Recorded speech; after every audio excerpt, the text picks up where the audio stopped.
Hi, everyone. Welcome to Sunday Funday. This is going to be a great live, guys. Hopefully, you guys can like and share it out. I really appreciate it. Today's interview is with Gardener Scott. He's one of the most influential YouTubers out in the gardening field. This is going to be, I'm so looking forward to this interview. It's somebody who I follow for a long, long time. And we're going to sit down and we're all going to learn a lot today. So, Gardener Scott is the main host. And later on, with our new format, we're also going to have 5-minute interviews. And the first one is going to be with Yossi in a Simple Kitchen. He's coming on at 8:15. Indiana Backyard Gardener is coming on at 8:30. And Simply Jan Homestead is coming on at 8:45. And they're going to talk about 5 minutes. And what they're going to talk about, well, what's going on with their life, what's going on with their channel. It's all about promoting their channels. And if you guys like what you see, like and follow. We always can learn a lot from everybody here. Next week, I already have 3 channels that for those 5 minutes. And it's going to be Black's Tropical Homestead and Dale Homestead and Lulu's Treasure Trove. So those 3 channels will be for the next week's 5-minute segment. And I'll let everybody know about who's our highlighted interview. Today is the last day for Secret Santa 23. And a Secret Santa, for those that are new, the only thing you do is go to registration video, put garden or crochet crafts, USA or international. That's all you got to do. It has to be over $20 that you're going to spend or make. You don't have to spend $20. But if you make something, it kind of works out a little bit. So check that out. So it's hashtag Secret Santa 23. Memberships start at 99 cents with the Zucchini Club, all the way to Jelly Bean, Superhero, and Joseph's Journey. Check those out. Memberships keep the program going, keeps the seeds bought, keeps everything in flow. So become a member. Let's see. Now, before we start the interview, make sure, hi everybody in the chat. I don't really look at the chat for now. I just want to say hi to everybody. Then I'll talk to everybody a little later. All questions will be at the end of the chat, end of the interview. So if you have a question, just write it down, save it, and we're going to try to answer it a little later. So thank you. This is Gardener Scott. Gardener Scott, welcome. Welcome to Garden State Gardeners Sunday Fun Day. It's great to be here, Joe. Thanks for having me on the show. Now, when did you start gardening? So, I actually had my first garden about 35 years ago. It was the very first house that I owned. My kids were little, and I thought I would do some gardening, but I was busy all the time, just had a very small plot, really didn't do much, made a whole bunch of mistakes, and really didn't get serious into gardening until about 25 years ago. So for 25 years now here in Colorado, I've been a gardener and gardening every single year. Now, did you ask your kids right away to help? Hey, can you help me out in the garden? Or did they just come out, Daddy's in the garden, let me help? Yeah, I think in the beginning it was actually in Montana, which is a very rough region to try to have a garden. And they came out. It was more, I was home, we were outside, and we grew a few things. They put some seeds in the ground. When we moved to Colorado, I did ask them to participate, but there was no garden, and I lived on a hillside, and there was a lot of work involved.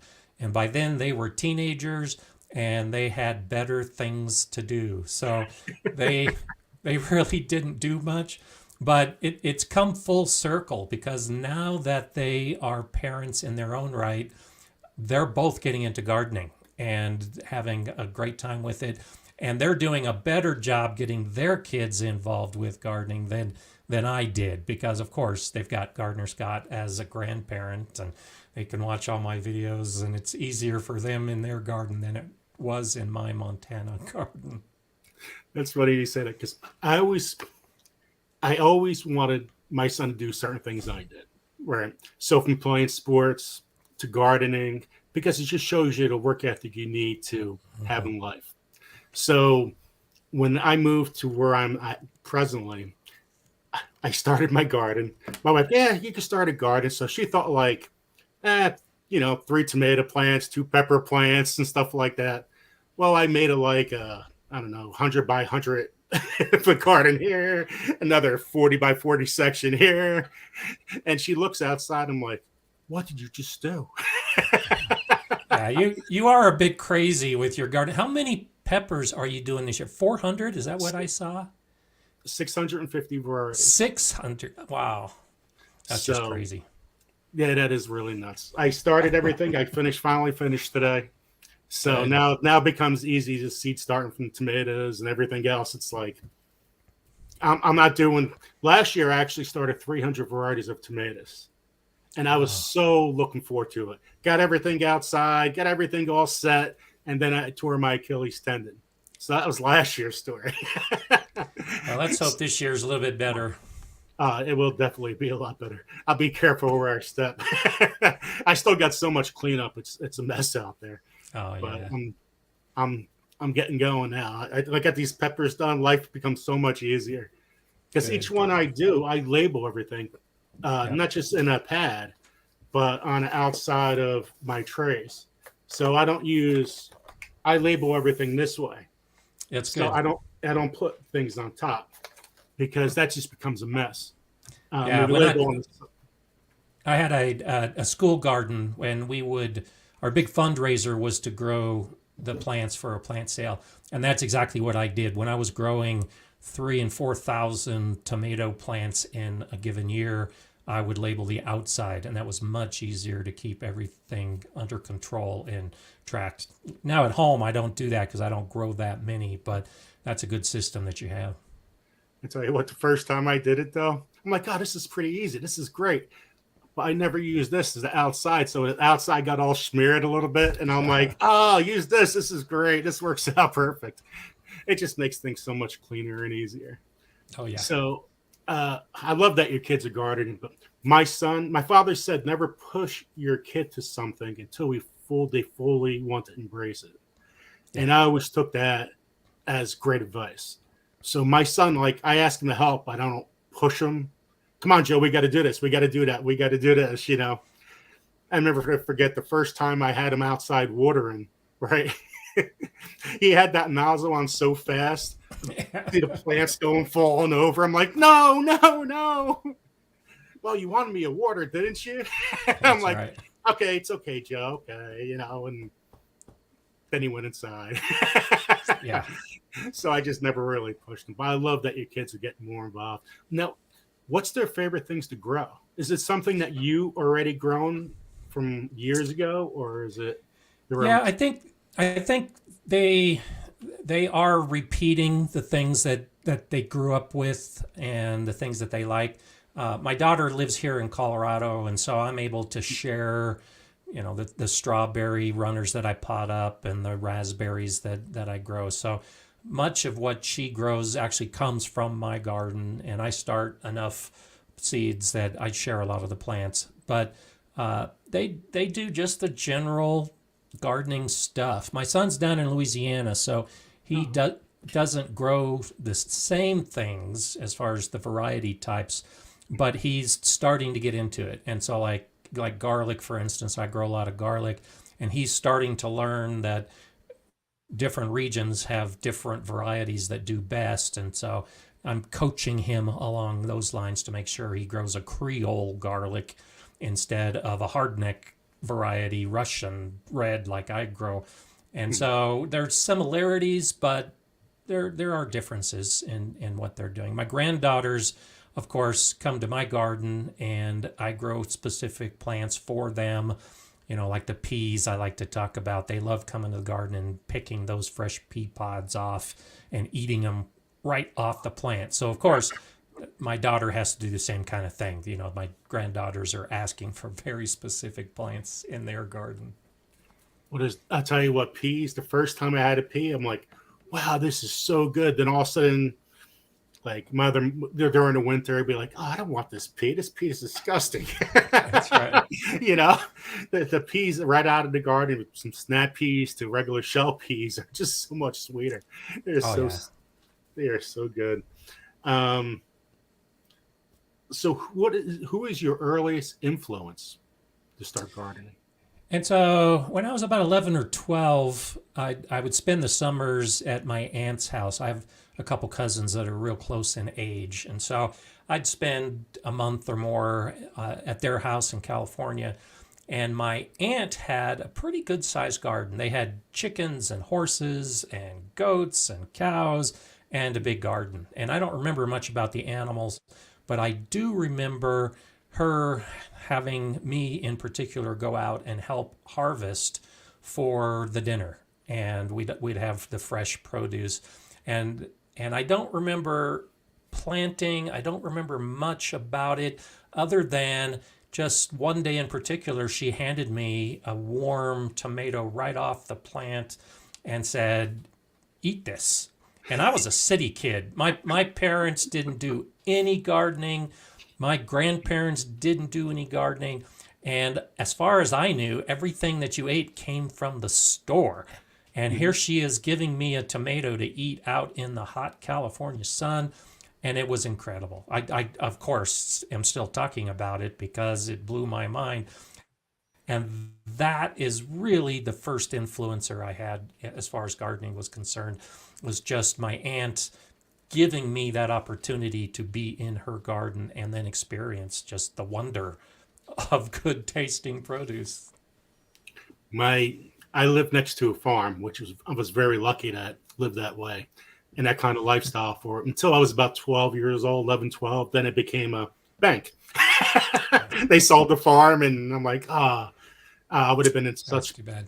I would have been in so many shenanigans if there was a farm now. Oh my god. Just that age growing up, with a small town near your backyard's 100 acres of farm. That's incredible. I That never was had anything like that.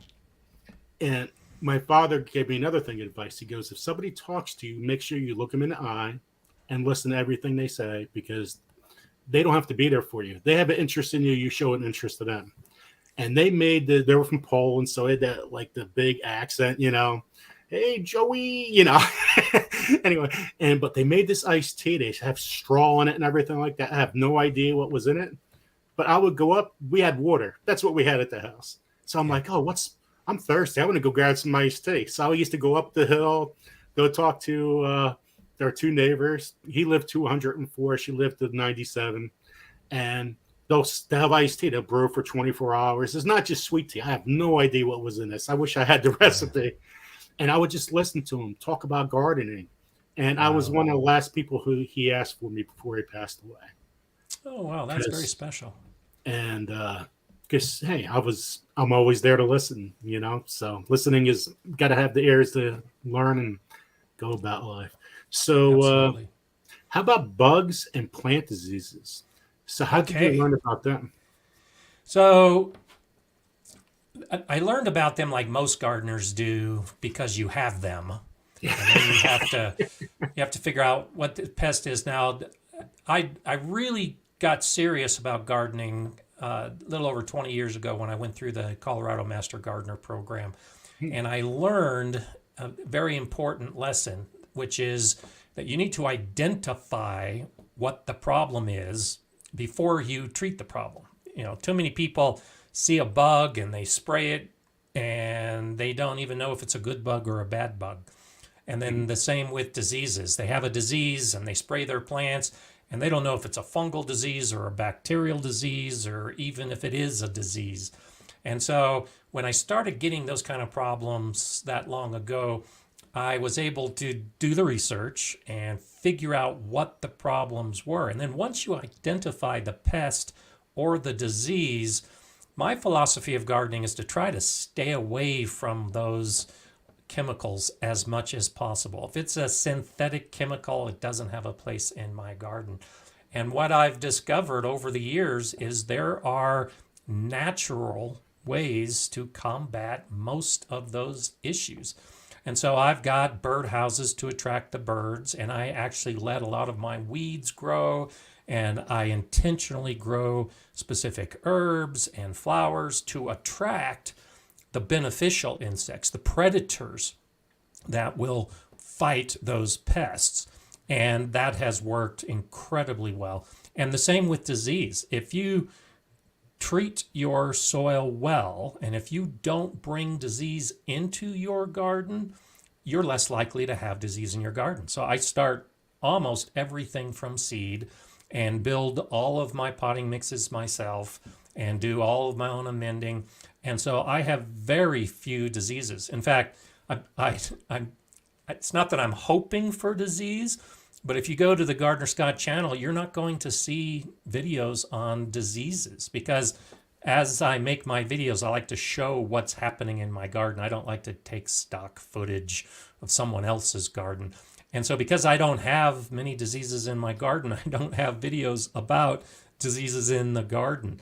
And if you get nature working with you, and if you get your garden in balance, you actually can find that you don't have a lot of pest problems and disease problems.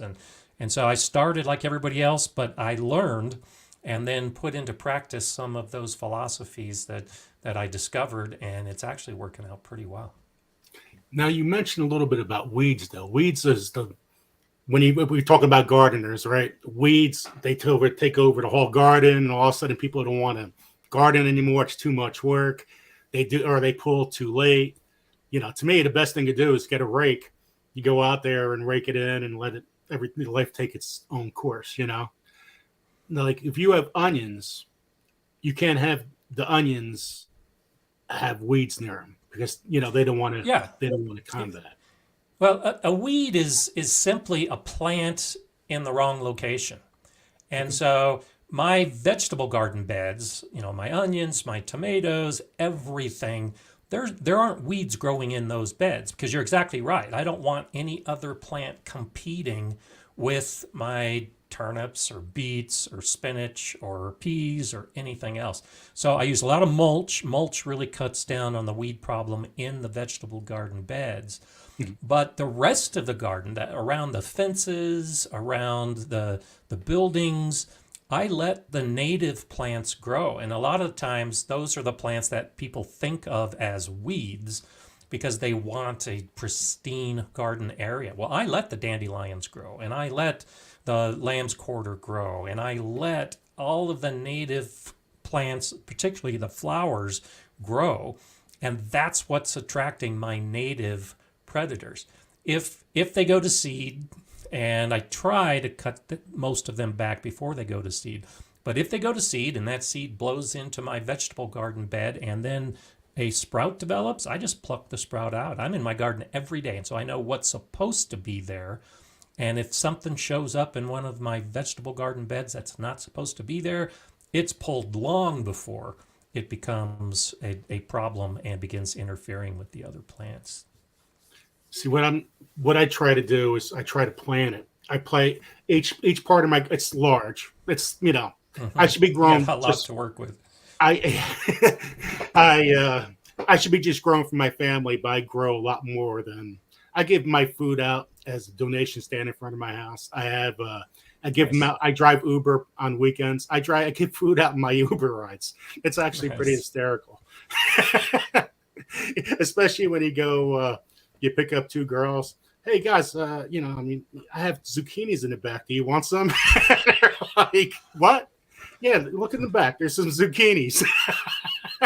And all of a sudden you see this thing that I haven't picked in a week, and it's like this big. And their eyes like, what the heck is that? That's great. Oh, it's just funny. I always try to make people feel good absolutely. Or laugh. And I think that's something that's always missing. And that's missing. I see that in the gardening community. Everybody, hey, we're growing food. Have fun doing it. Don't stress yourself out. I'm a lazy gardener. I really am. I mean, I make a lot of videos, and it does take a lot of work to set up a garden. But basically, I'm a lazy gardener. So if I can let plants grow that aren't in the way, I'm going to let them grow. I'm not going to just cut a plant because I grew up thinking that you're supposed to cut all those plants down. And the same, that's why I'll spend time getting my soil prepared and healthy, because I don't want to waste time on fertilizers and all those other things. So I think a lot of, if you do things and let nature work with you, it's actually less work. And especially when you're on a big plot, I've got a pretty good garden area, and it'll take all day long to weed if I weed everything. And I just don't want to work that hard. Yeah, it's way too hard. Now, you're Yeah. talking about doing your own potting mix. Do you do a soil blocks? Like what kind of, or do you just put everything as a mix like compost? Like what kind of mix do you use? And so I actually have different mixes depending on what I'm doing. And I have a video, in fact, on soil blocks and the recipe I use for those soil blocks. I don't do as much of the soil blocks anymore, Hmm. but I make a basic seed starter mix, and then I have a potting mix for my vegetable plants that are going to be transplanted into the garden. And then I have a different mix that I'll add more nutrients to for my containers, because that's one of the biggest problems when you grow in containers is that the nutrients can dissipate pretty quickly. So it varies depending on what I'm using the mix for as to the recipe and what the ingredients might be. Thanks for putting that up on the screen. So what you guys see right here, this is Gardener Scott's YouTube page, and there's almost every single topic I see. It's like it's on his page somewhere. Yeah. How many videos have you made? Let me see. 621 videos. Yeah, so 621 now, 120 of those are my live streams. And so a little over 120 now, because I do a Monday live stream. But I've got just finished my 437th video. And so there's the live streams as you're showing there, and then the hundreds of videos as well. And you're right, it's on virtually every gardening topic that you can imagine. I love it. Now, how did you start? When did you start YouTube? And so I made my first video about 12 years ago. When I was in the Master Gardener program, I taught a lot of classes, and in the off season, because the classes here in Colorado are typically only taught in the springtime, I started a blog, and I started doing most days. I think I would try to do 4 or 5 blogs a day. And then I thought, oh, I should make some videos. And that was about 12 years ago. But we moved and life got in the way. And over the next 6 or 7 years, I really didn't do videos. I think I've only got like 6 or 7 videos over a 6-year period.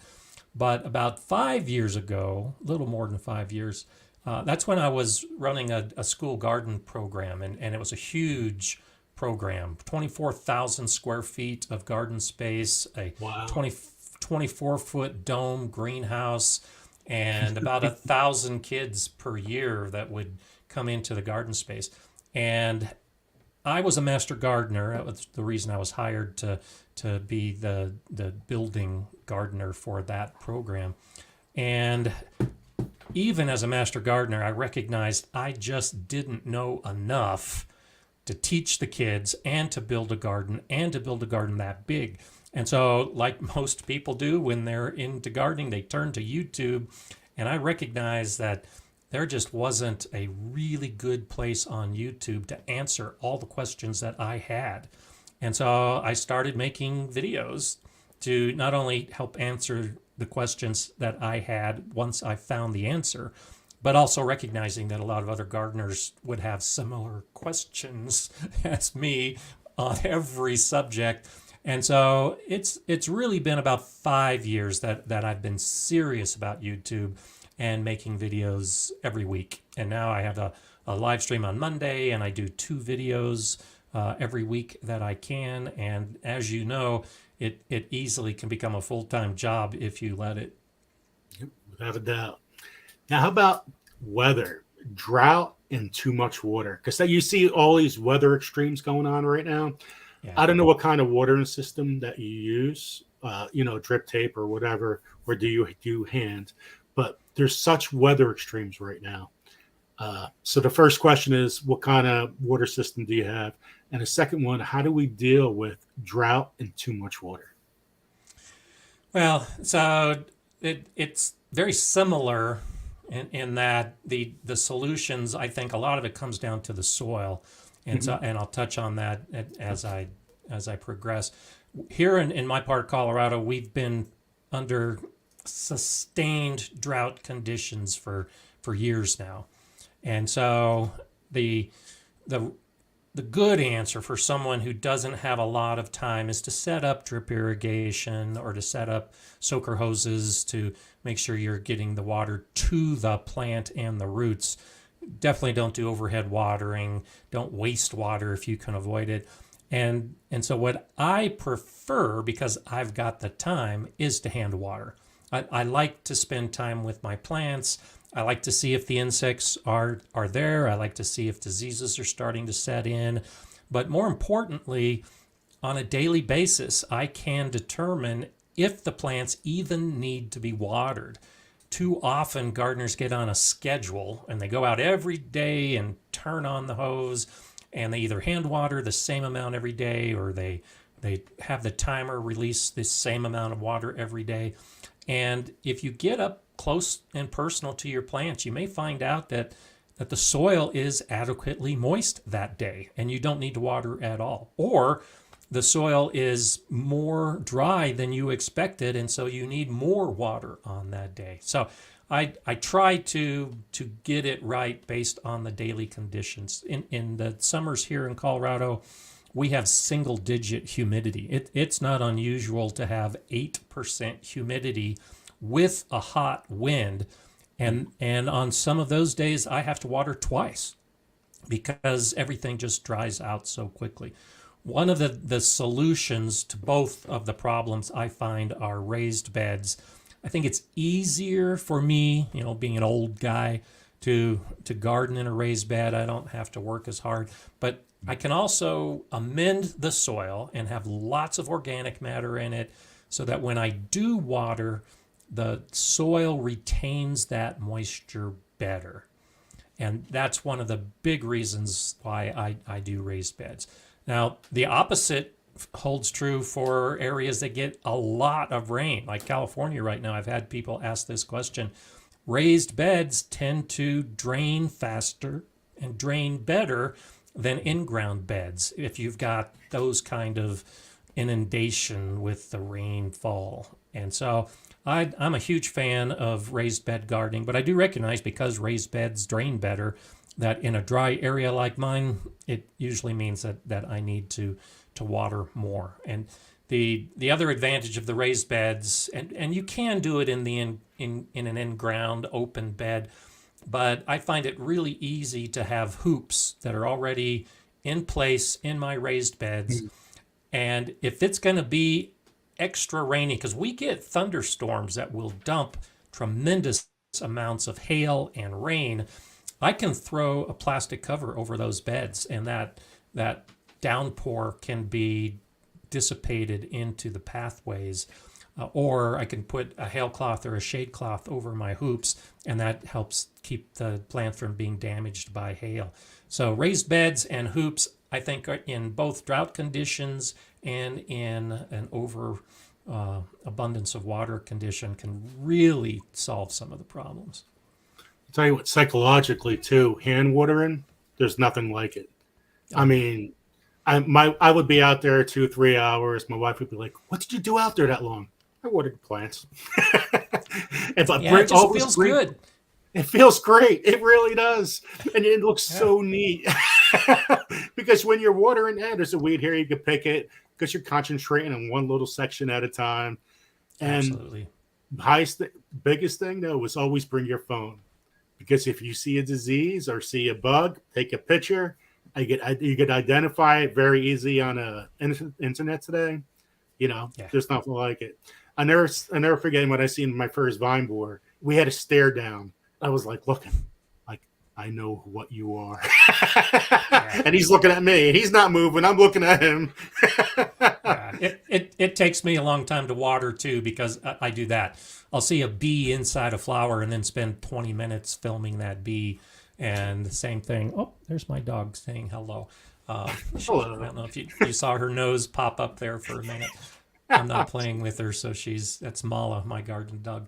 But yeah, it's I just enjoy looking at the bugs and looking at what's happening in the garden so much that a simple task of watering can take much longer than if I did it with my eyes closed. It's one of my biggest joys during the day when I water like that way. It really just, I don't know. It's just a whole world. There's nothing.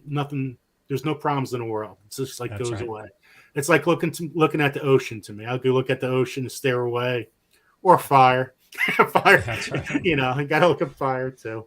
Yeah. Um, Now, how about rodents, rabbits, ground moles, deer? Do you have any of those situations? I do. I've got gophers, I've got rabbits, I've got voles, I've got mice, and they they don't cause too much damage. That's one of the reasons I like to let my weeds grow because I'll walk out and they're not, I don't have as big a rabbit problem anymore because Mala is great at keeping the rabbits out of the garden. But until I got Mala, even with my last dog, Lily, a Labrador retriever, she didn't want to run. She was old and had double knee surgery. And so she would just watch the rabbits. But the rabbits, they're eating those native plants. And so I've never had a problem with rabbits jumping into my raised beds because they've got plenty of food all around the fence line and all the external areas. I had a little more of a problem with the gophers. And so you can see it in some of my videos where I'm filling the beds. You can see the wire I've got underneath. Another reason I love raised beds because I've got wire mesh underneath all of my raised beds so that the gophers can't tunnel in. So I have gophers. They also eat the native plants. I've got some footage. I'm trying to figure out a way to work it into a video someday, but I've filmed the gophers coming out of their hole, grabbing the leaves of the plants, pulling them back into their tunnels, and just looking out my window. I can see the gophers doing that. They've never been in my garden because they can't get into the beds because of that wire mesh. I did have a bit of a problem with mice last year, and you can see it in the picture behind me. So just over my head, actually, on this other side, where that white fabric, that's a hailcloth. So I built a fully enclosed garden because I also have deer, and the deer discovered some of my plants. And so with a fully enclosed garden, the deer couldn't get in. The gophers couldn't get in because of the wire mesh. I didn't have a problem with the rabbits for the same reason, but the mice got into that garden. And I have an owl that I see most mornings that's hanging out on the lamppost by my house. And we also have hawks, and I have a cat, and I've got a dog. And all of those did a great job to keep the mice under control until I built that enclosed garden. And now none of those predators can get into that garden space, which meant for the very first time I actually had to put out some mouse traps because they were starting to eat some of my plants. So yeah, I've got everything. All of my fruit trees have fencing around it and netting over it so that the deer don't get in and that the rabbits can't get in. Didn't have a big problem with voles, but voles can be a problem, and I've seen signs that they'll burrow underneath the mulch when I've got a thick mulch area. But between my dog and the cats and the owl and the hawks, there are few voles, but they're there. I have some animal eating my zucchini leaves and my cucumber leaves every single year since I moved in here. And I can't figure out who's in it. It's no beetles. I don't see any beetles, nothing like that. And I can't figure out what animal's eating it. I do got a ground mole, but I have never seen it eat that. They eat the broccoli, and stuff like that, the brassicas. but I can't figure out. I want my cucumbers.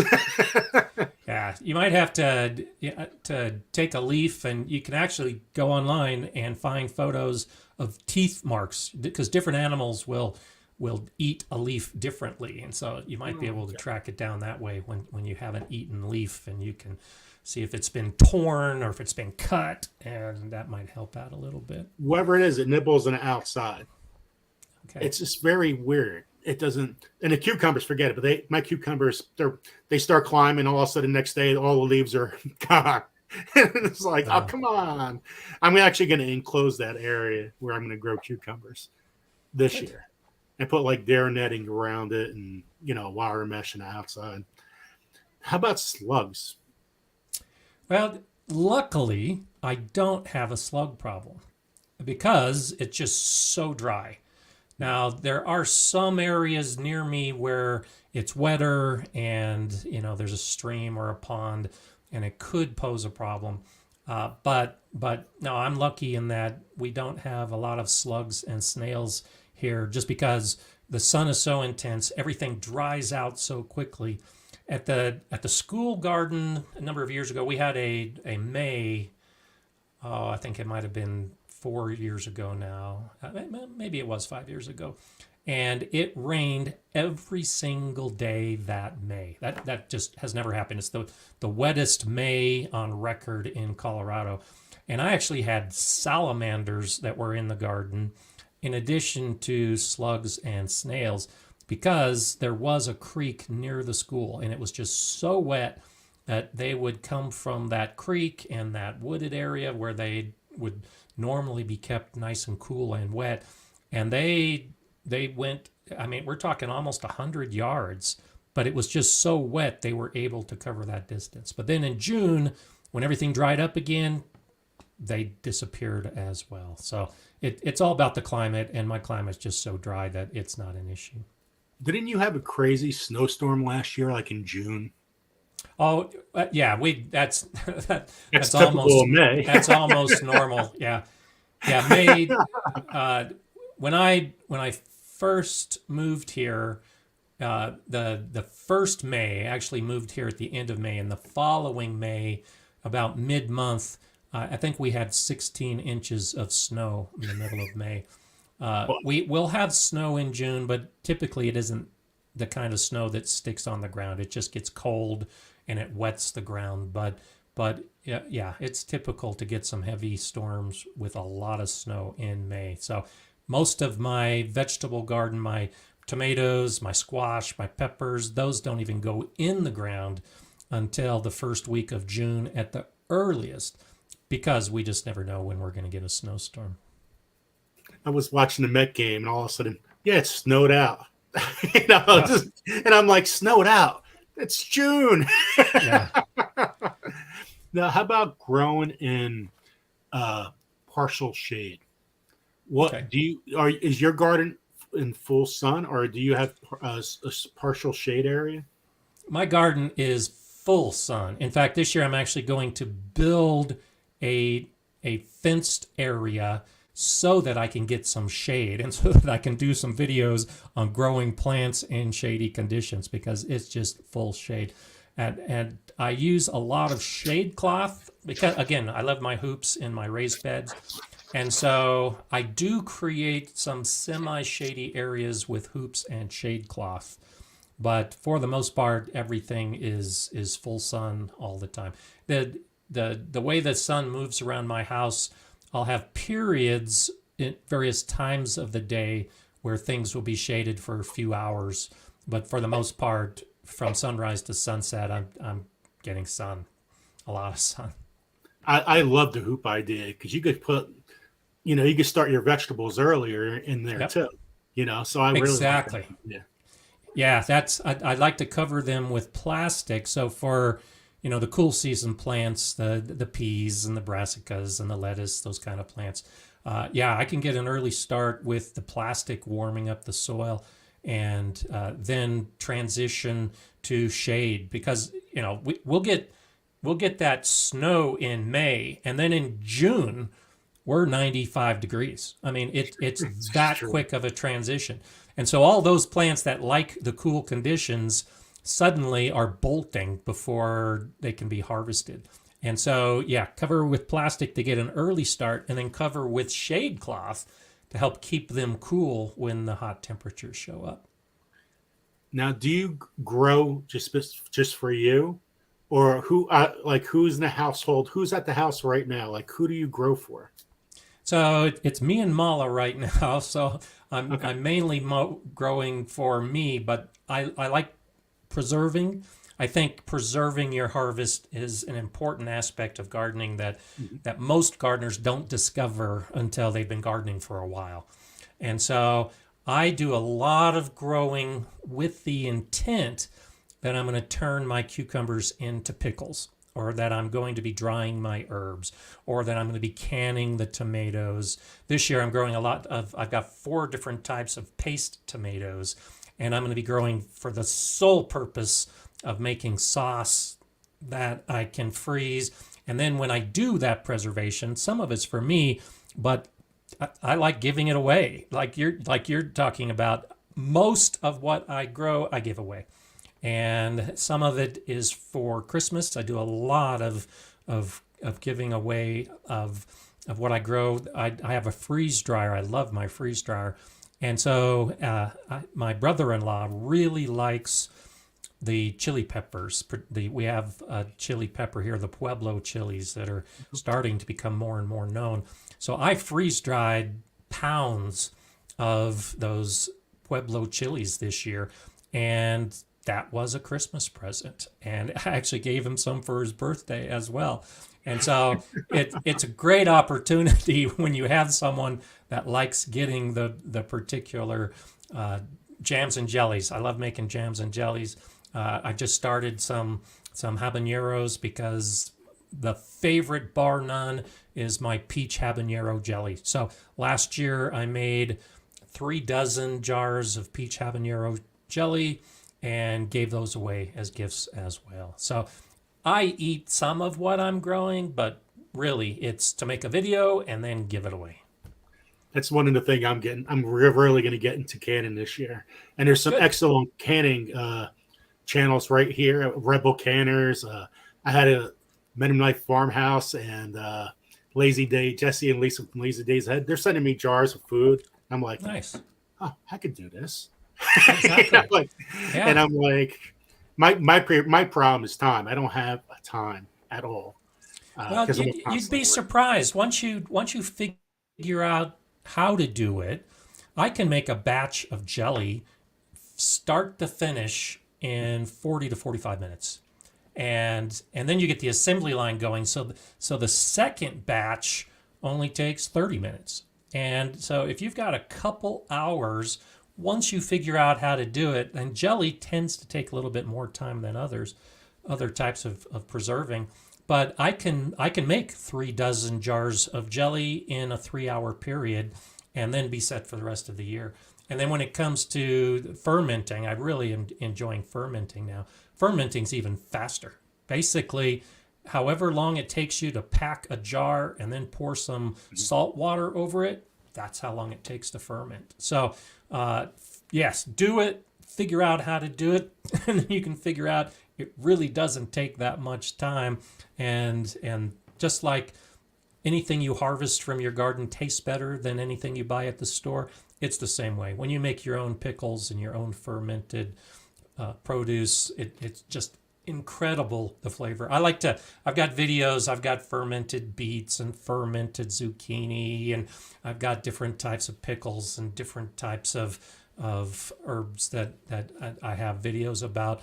And I always save the tasting till the end of the video. And if you watch those videos, I think it's funny.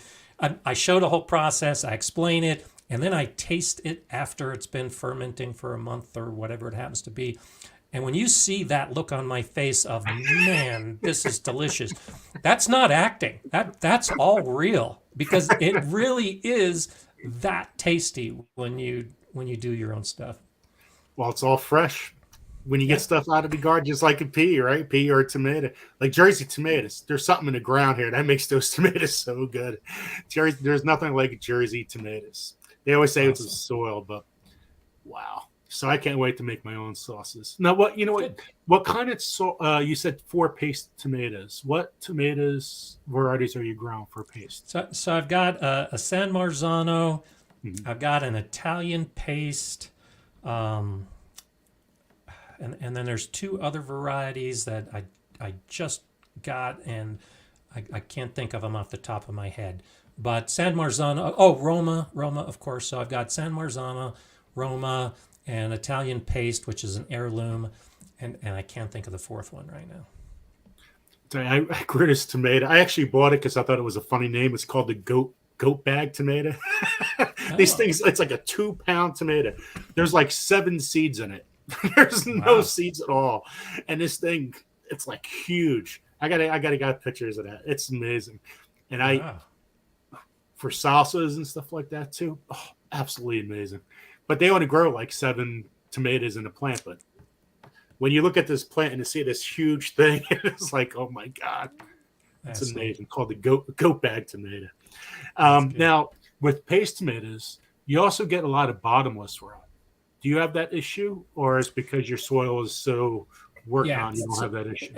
And so the reason tomatoes get blossom end rot is a calcium deficiency. Hmm. But if you do a soil analysis, almost every soil has enough calcium. It's just whether the plant can uptake the calcium. And what the greatest reason for blossom end rot is overwatering or underwatering. If the soil dries out, then the roots can't absorb the calcium. And if it happens during that critical point where the fruit is just beginning to form, you'll get blossom end rot. If you, like California right now, is being inundated with the rains, I can guarantee you almost every gardener who has tomatoes growing right now is going to have blossom end rot because the soil gets so saturated Hmm. that the roots can't absorb the calcium. So if you have that good soil with the organic matter that drains well and you water appropriately so that your soil is always moist, then you can almost eliminate blossom end rot. That's another video I don't have. I'm thinking this year of actually having a plot where I ignore it so that I can get blossom end rot because it's overwatering and underwatering, and if you do like I do where you're out every day and trying to do it right, then you really don't have that issue. So I haven't had blossom end rot in years. Now, how about like when you start your seeds? When do you start using a fan? Like And you start your so seeds, like when do you start using the fan to circulation, keep the plants, getting stronger? When do you actually start putting the fan on? yeah, I'd wait until the seedling is strong enough to withstand that, even though it's just a mild breeze. And so I usually wait until I get about the second set of true leaves. Okay. And I grow under lights, and I've got my lights pretty close to the plant, so they rarely get leggy. And so they're still relatively short and stocky when they have that second set of leaves starting to develop. And then I'll put the fan on, but I only put it on for maybe 30 or 45 minutes a day. It doesn't take enough, or it doesn't take much for those plants to be swaying in the breeze, and that sends the signal for those auxins to encourage the cell growth to strengthen the plant. But Hmm. as the plant grows, then I'll expose it to the fan for longer periods of time. And so when my tomatoes are 6 or 8 inches tall, they're probably being exposed to the fan for an hour, maybe even an hour and a half. But it's the same thing. You don't need them exposed to that fan consistently because you have to think about the way plants grow. It's the same reason we don't have the lights on 24 hours a day. You have the lights on during the growth portion for anywhere from 12 to 16 hours is what I typically use for my seedlings. And then you need to give the darkness because that's when most of the cells are actually growing to promote the proper growth for the plant. That's why you've probably seen this where you're growing seedlings and you go to bed and you come back and it seems like they've grown an inch overnight. Well, because In some cases, they are growing an inch overnight. Well, it's the same with the fan. You need to put the fan on so that those hormones are released, and then you turn the fan off so that those cells can grow and strengthen the stem of the plant. If it's on all the time, the plant just gets haywire. It doesn't know which side is supposed to have more cells and which side is supposed to have less cells, and then the whole thing gets screwy. So I start when the plant is a real plant, and then just moderate it as the plant grows. Now, I saw you made a visit to the seed vault. Mm-hmm.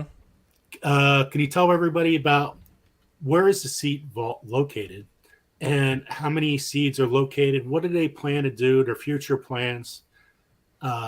Because I don't think that many people in this chat really know where the seed vault even is. The one you visited, not the Yeah. one in Svalbard. Yeah. So there's the World Seed Vault that a lot of people know about in Svalbard, Norway. But the United States has a seed vault that's actually been around longer and actually has more different types of plants than the Svalbard one does. And it's in Fort Collins, Colorado. It's part of the Department of Agriculture, and they have their agricultural research service that runs the seed vault. And it is incredible. It is a building that just looks like any other building. It's on the campus of Colorado State University. And you go inside, and they've got a couple floors with just hundreds of thousands of little bags of seeds. And it's the repository for seeds for all kinds of reasons. There's the doomsday part of it, and that's the doomsday vault is what they call the Svalbard one up in Norway. But really, it's more preparing for not necessarily doomsday, but there could be a problem of disease that just wipes out a particular plant. And if there aren't any seeds, they can't recreate that plant. And so that's part of it, is just having a repository for seeds for a worst case scenario. But also because there's a lot of research being done, and the average person doesn't think about all the universities around the world that are doing research on plants, and they need seeds for that research. Well, they go to Fort Collins and they put in a request and they get seeds to do research. And so that's a big part of their mission, is supporting research in agriculture. And then they are also aware of political changes. So the seed vault here in Colorado is actually storing seeds, just like in Svalbard, from all over the world. And you have a changing of the president or the king or whatever it happens to be in some other country, and they destroy the crops or they destroy their seed vault. Well, it's our seed vault that actually is helping out a lot of those countries as well. So yeah, it's an incredible operation, amazing people, highly trained professionals, because they're also doing research at that seed vault as well. And that's why I once I found out about it and I realized nobody knows about it, I contacted them, and they were more than glad to help me out with the tour. And they liked my videos, so they've already offered for me to come back and actually do some more tours in some of the other areas that they're doing. And I'll probably have one on apple trees. The recognized national expert on apples actually works for that organization, and so he suggested I get with her and we talk about apples, and I think that sounds interesting too. So you may see that video coming at some point. Yeah, it really is fascinating. It really is. Like that's a trip. I always the Doomsday Vault. I always wanted to see what's in it, what do they do? And now when I watched your video, I'm like, wow, I had no idea. Now I'm like, and the building is designed to withstand tornadoes. There's thick metal doors. You got to have a combination, and only a couple people have the combination to even get in. And so, it's a true vault. The seeds there are safe. One of the reasons they chose Colorado is because our air is so dry, it's easier to raise the humidity up to the proper level for the seed storage than if it were in a wet environment and they would have to dehumidify the air for the proper seed storage. So a lot of thought has gone into the design and construction of this seed vault. So I have one last question before we open it up to the chat. What are you growing new in your garden, or what are you growing in the garden this year, and what have you grown that you're not grown anymore? Like Okay. sometimes you, I know it's all over the place here, but No. some like I love the sun gold. I will always grow the sun gold tomato. I always will grow the black cherry tomato. The red cherries, it doesn't really matter to me. I'll try this sweet million. I try, whatever, Valentine. But are you growing something totally new in the garden that you never grew before? Yeah, I actually have two videos. I did a video a couple weeks ago where I identify the plants I'm not growing this year. And then I did one a few days ago where I talk about what I always grow in the garden. And yeah, the plants like sun gold tomatoes are high on my list. I love being in the garden and just plucking off that sun gold tomato, which is incredibly delicious. It just is reason to be alive. And so No. I've got a lot of those kind of plants. But I'm growing more peppers again with the idea of making sauces with the tomatoes. And so I have a big garden, but it's not endless. And so I'm cutting back on some of the squashes and some of the broccoli and some of those kind of plants that I don't do a lot of preserving with and I don't eat a lot of, and focusing on the plants like the tomatoes. But this year, the new thing, I've grown a few in the past, but I'm growing 10 different super hot chili peppers. And that's really new to actually to grow those kind of plants with the intent of making it a big deal. I've grown Carolina Reaper in the past, and I've grown Trinidad Scorpion, but it's been just one plant here and one plant there. This year, I'm growing nowhere close to what you do, but for me, 30 plants of those super hot peppers. And then trying to figure out how I'm going to use them in a jam or a jelly or a sauce or a powder. That's the other part of it as well that is new that I've never done before. So I think that's kind of exciting this year. What the culinary world have, nobody's really went into it. Like if Mm-hmm. they just taste the pepper, it's too hot. I'm not going to eat it. But there's so many ways you could use it, Exactly. and you see it like just with chips today. Where you go to like a Wawa, 7-Eleven, fast food place, get something, and Mm-hmm. there's chips. Everything's like Carolina Reaper, this and that. It's like we're missing so much more than just That's right. chips. Well, that's what I'm trying to figure out. Yep, that's looking forward to that journey. Yeah. So, everybody in the chat, if you have any questions, we could ask Gardner Scott right now. You guys make sure you check out the channel. I'm going to show your YouTube channel again. I showed the Facebook one before too. Okay. So this is the videos portions. So If just you under and so if you scroll down a little bit more on that page, and you'll see the I guess you're in the actual videos page. If you go to the home page, and then scroll down a little bit, you can see the most popular videos, and this is the craziness. And so yeah, I've got a section on raised bed gardening and how to grow tomatoes. But then when you go to the popular videos, you can see I've got one that's got 4 million views and another one that's going to hit 2 million views here pretty soon. And so some of these videos are getting some good traction, and they're being seen by people all over the world. This is awesome. So make sure you go check out the page after this interview. Yeah. Okay, And so go to Juju or Jujube2407. Go to that question if you would. Okay, hold on. Let me go from the start because then I'm not going Okay. to go back and forth. Okay. Let me get glasses time. I got to get glasses. I'm getting too old. Yeah, me too. Okay. Here we got Yossi in the Simple Kitchen. Do you see it? Yeah, how can you use the soil in a container year after year? You really shouldn't use the same soil year after year. It's just like amending a raised bed.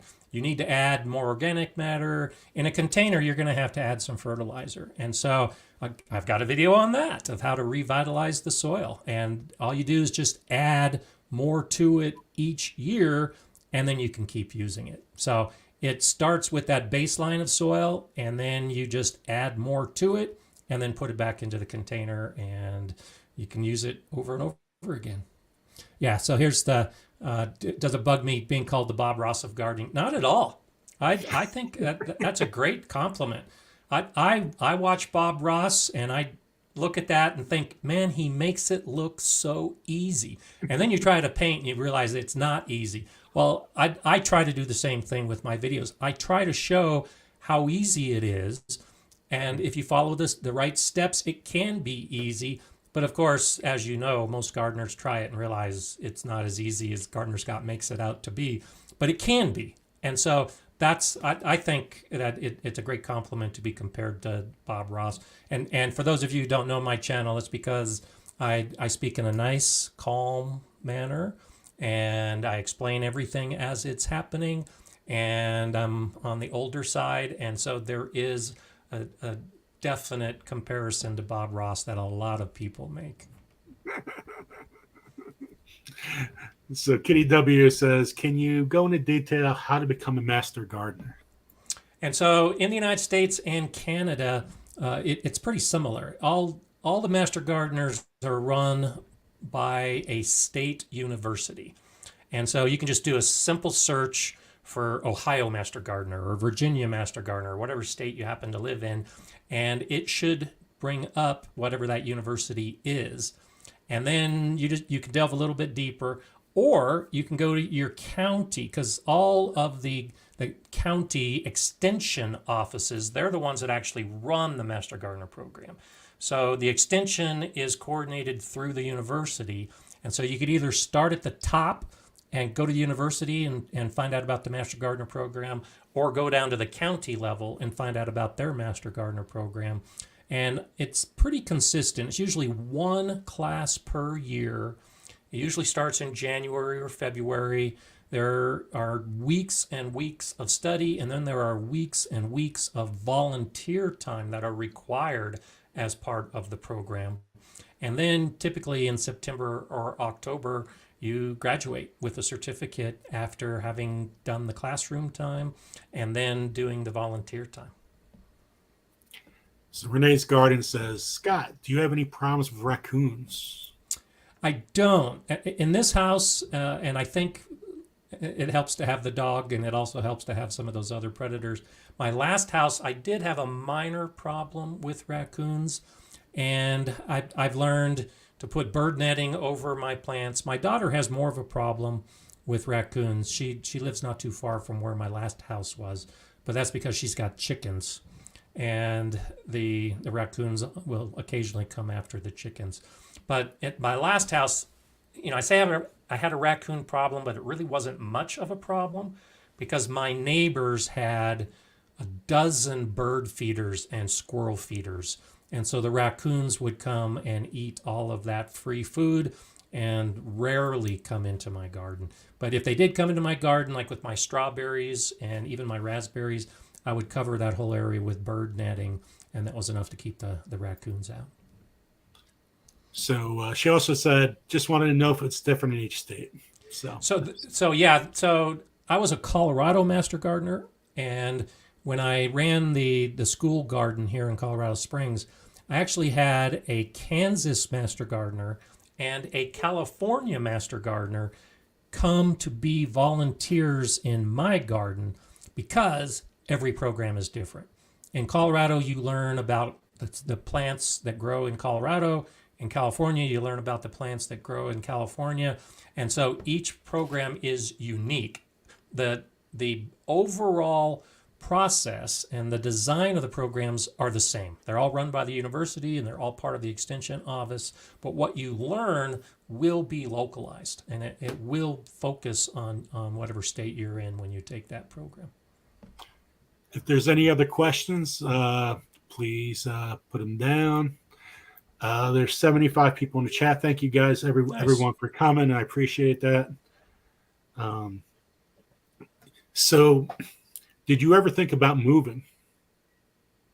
Moving out of Colorado? Yes. Oh, sure. Just like everybody thinks that it would be fun to live on the beach until you live on the beach, and then you'd like to live in the mountains. And so I think about that, and maybe when I actually really do retire someday, I might move. But my friends are here. My daughter and granddaughters are here. My son in Louisiana is actually talking about moving back to this area again. And so even though this is one of the hardest gardening regions in the country, I'm not planning on moving anytime soon. So Jordan Marie is wondering if I miss working at the school garden and teaching other kids. I do miss that. I think that teaching kids and Jordan Marie is just a beautiful little girl working in the garden. I love the Jordan Marie Organics channel. They're just starting to make some videos and they're a lot of fun. I miss that. And I miss when my granddaughters are not in the garden. But it does make the memory of working with kids that much more special. And there's a time for all of our garden journeys to happen, and it was the right time for me to be in the school garden and work with all those kids, but it was also time for me to move on and focus on things like my own garden, because my own garden suffered when I was spending all the time at the school garden. Well, I just want to say thank you so much for coming on. This was a lot of fun tonight. We actually was 1 hour and 6 minutes. Sorry for a little bit over around 40 minutes. I hope that doesn't throw your schedule off for your 5-minute chats to come up. But I was glad to be here. I appreciate you asking, and I enjoyed it too. And I hope to have you in the near future, because there's so much more to discuss. Yeah, just let me know. I'm usually free. Oh, awesome. Thank you so much. I really appreciate it. And, thanks, Joe. And have a good gardening season. Well, I hope to see each other before then. There you go. And tell you what, Enoch's channel's great. I was actually a guest on his show. I saw that you were on a couple weeks ago, and I think I was on 3 weeks ago. So, Enoch and I chat back and forth as well. I've had him on my show, actually, on my Monday live stream. He was on about 4 weeks ago. That was great. Okay, thank you so much, and we'll talk soon. So okay, thank you so much. Bye-bye. All right, take care. Bye. So Cardinal Scott in the Garden State Gardener channel. That was awesome. 80 people in the chat. Hope you guys like that. And we're going to have some other channels come on very soon. But first, guys, I hope you guys all learned a lot. Thanks for coming. I really appreciate that. Our channel's starting to really explode, getting out in the gardening world. And it's all about sharing information, helping kids, helping the next generation, homestead, like canning. Like I never really canned before. We have the homesteading community. It's all about canning. I mean, let's get into canning, growing your own food.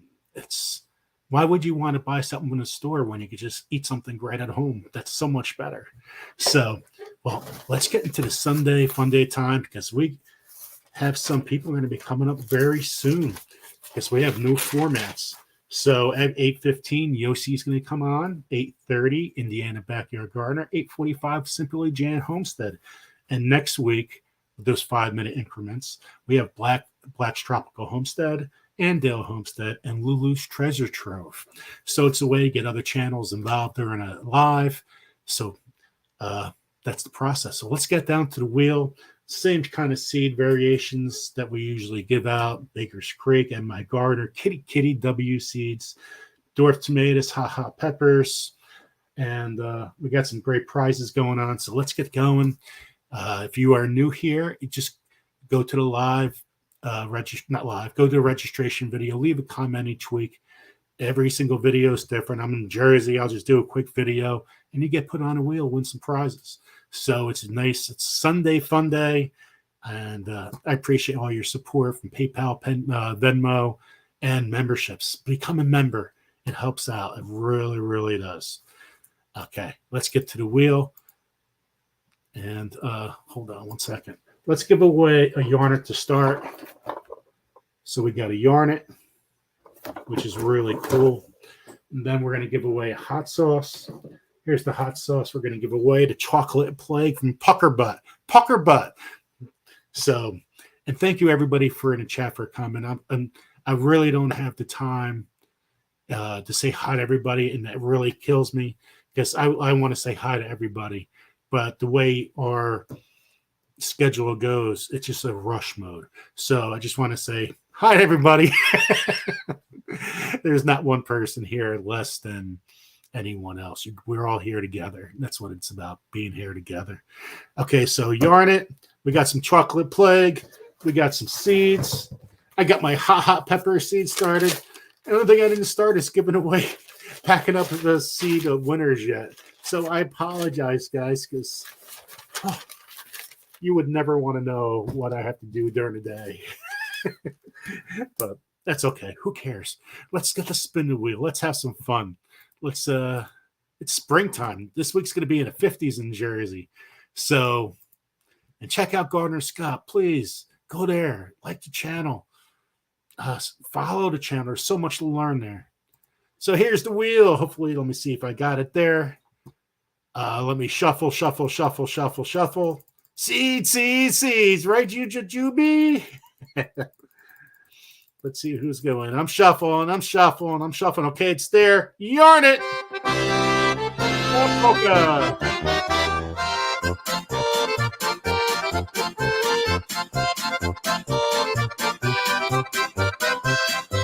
Hi, Nora. Hi, Kelly. Who's in the backyard garden? Who's going to be the winner of the yarn?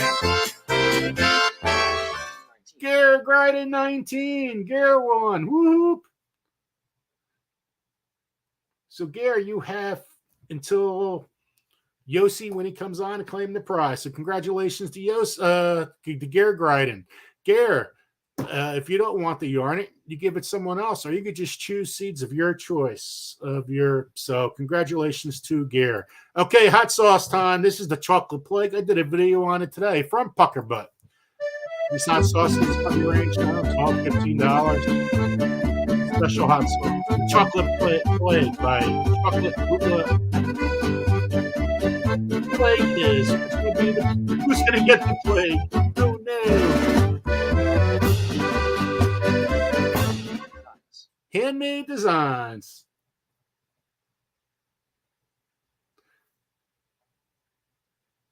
Congratulations to Handmade Designs. So we're looking for Gare Gryden 19 and Handmade Designs. Now we got seeds. If you are a winner, make sure you put it in all caps so we can all follow it. It's easy to follow mods. Thank you for all the mods for helping out with everything you do. You guys know how important you are to this channel. Make sure only 3 emojis. That includes everybody. Only 3 emojis used in the chat. Nancy McDonald. Congratulations, Nancy McDonald. What kind of seeds do you want, Nancy McDonald? Hey, there's Fox and Outdoor. It's good to see you, Cliff.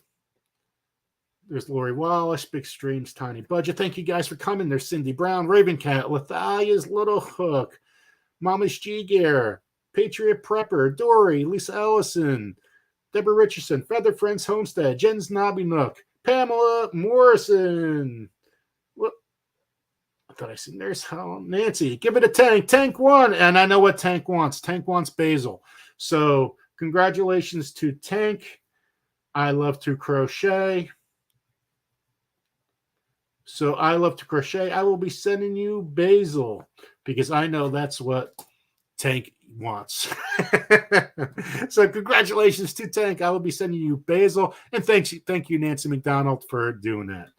That was awesome. There we go. Seeds. How you doing, Andale? AJ's Green Copper. John Bar. That was awesome.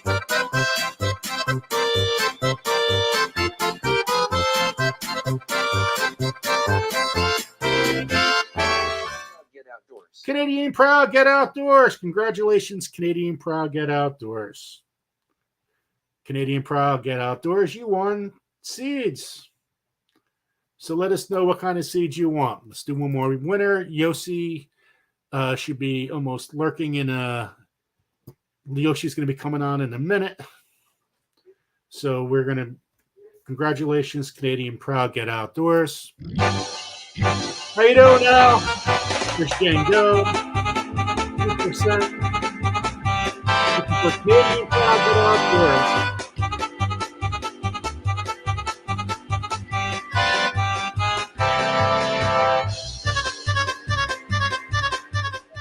Heidi S.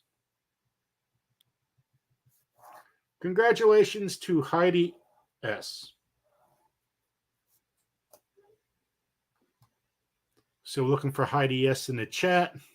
So we're looking for Gear Grinding 19. You want to yarn it. You got Handmade Designs, Want to Plague, and Canadian Proud Get Outdoors, and Heidi S. One seeds. That's who we're looking for. They need to know. They need to. Let me see if Yossi's here. All right. So, welcome, Yossi. Hello. So this is Yossi in the Simple Kitchen. So if you guys have a chance, if a mod could write down Yossi's link, I appreciate it. So welcome in, Yossi. Welcome in. So what are you up to? Hi, Joe.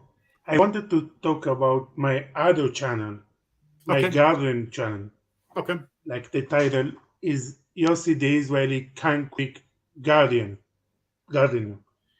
And I in the Global Guardian Community Challenge, and I'm on Team Aquarius.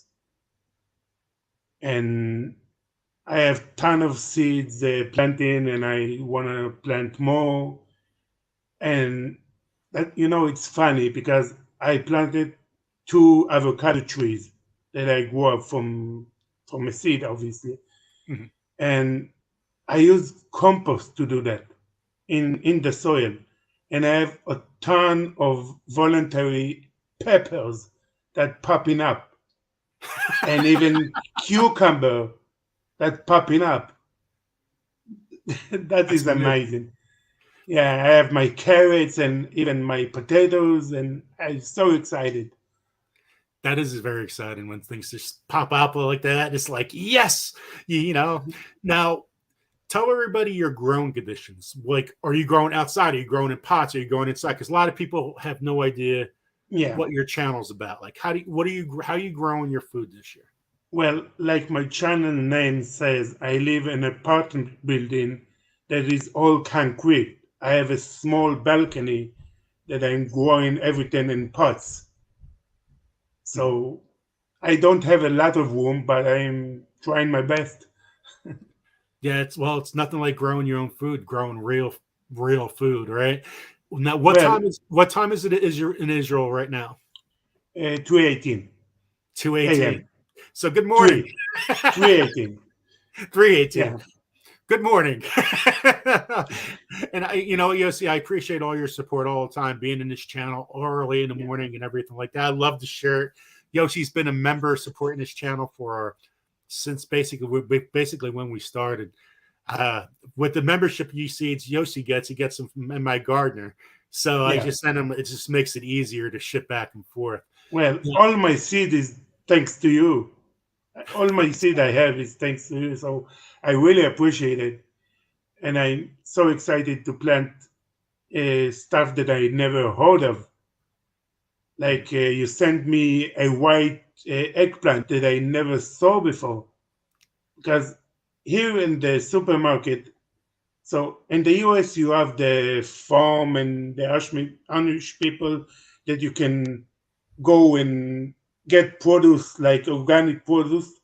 Even in Israel, we don't have it. So everything I can get is from the supermarket, and we have only one type of eggplant. Mhm. So when I started to, I'm a professional chef, as you know, but Mhm. as I'm starting to know and get into the garden community, I see more and more variety of everything. For me, I know peas, but as you know, there's a ton of peas, of type of peas. For Yeah. me, I know only one type of cucumber, but you sent me lemon cucumber. I never saw that before. It's amazing what's out there. I'm telling you what, the culinary world all over the place. Nobody knows what's they. Nobody's using these foods that are out there. Use it, try it out. Even at, different locations. I know you live in a hot climate. Like, what's your temperature out there? Like, it's very, very, very, Now, very hot, right? and now it's 56 So because it's 56. in the morning. Right. So, but it gets really, really warm there. Now, Yeah, last summer we had like 110 degrees. wow. Now, what is growing well for you? Like you starting off. Well, we have heat, but we don't have a lot of humidity during the day. The humidity wise during the night. So you can think about it like a desert. Right.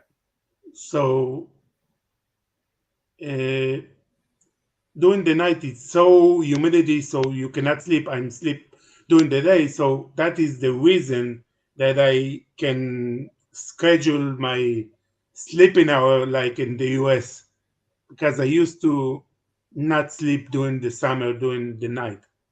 Mhm. So I get used to it. As Now, as you know, I've been to the army. I was 8 years in the army, and you are very disciplined by the army, if you want it or not. I was very finicky, you got to but be segmented. This is the only thing you yeah, have. here in Israel, you don't have a choice. If you're healthy or not, you're gonna end up in the army. Now, the army is 2 years, but I did 8. Oh, wow. And you got injured during that. Did you get injured during that time in the I army got or? injured by my leg, but I got injured later in my cooking job, Oh, okay. and that's smashed me completely. I have herniated disc in my lower and upper back and in my neck. Oh. So every day you wake up pretty much in a little bit of pain, right? I know we've been following each other for a while, so I know all the pain and all Yeah, all the situations you have. Um, is the there worst anything? pain is the pain that starts in the back and go to the leg and up to the neck, and then I get migraines because Right of that. So yeah, now, what could this is the final question because we're so limited. yeah. So I feel like I could talk to you for hours. Um, what do you want to with your channel? How I want you to sell your channel to everybody. Like, check out Yossi. What Well, could you expect from your channel? Why should they come to your channel? What do you want to teach them? What do you want to learn? What kind of entertainment? Like, I want people to well, come to your channel and check it out. I think you're a great guy, great man, and I tell you what, growing inside. Oh my god, I want to see people growing inside. I want to see people grow a cucumber inside. first of all, it's my first year growing stuff. I never grow before. I want to learn. As people come, they can watch my videos as I go. I want the world to know that you can do that without land, without a backyard. So everybody, my title on my logo is, if I can do it, you can do it. Yep, that's a great way. I like that. If I could do it, you could do it. All right, well, Yossi, well, thank you for coming on and sharing everybody, and everybody can see your face. They see your channel, and hopefully you guys can check that out. And I appreciate everything you do. Now I got a frog in my throat. Well, you know I love you. I love you too, Yossi. And he's not off. I don't know where that came from. Now I'm gonna cry. Look, I'm Yossi crying. I'm crying. Oh wow, I have no idea where that came from. Woo! Well, like I said to you in the chat, if you end up without an interview, I always can come up and do one, a larger one. I appreciate that, So, Yossi, and we'll definitely do something in the near future. We really will. And so go check out Yossi, the Israeli concrete gardener. So go check out that site. If any mods could go post that link, I really appreciate it. And Yossi, I'll talk to you very soon, buddy. Thank you so much for coming on. thank you. Have a good one. Have a good one. So that was Yossi. Guys, look, I'm really crying. That frog really got in my throat. Oh, look, my hair looks good though. Oh my God. Okay, let's get back. I didn't see Gear Griden 19. I didn't see Gear Griden come in. Handmade Designs. I didn't see Handmade Designs come in. I didn't see Canadian Proud Get Outdoors. And I didn't see Heidi S. So let's spin the wheel. So we're going to do the Yarn It again. We got the Chocolate Plague and we got some more seeds. There's the Vineyard Chicks. Hooga Homestead. A Little Lone Prepper. Welcome in. Welcome in. Let me see who else just came on really fast. There's Janice. AJ's Green Topics. Awesome. Oh, there's Canadian Proud Get Outdoors. Canadian Proud Get Outdoors. What kind of seeds do you want? You won before? Congratulations, Canadian Proud Get Outdoors. I need to know what kind of seeds you want. My pick. All right, let's see.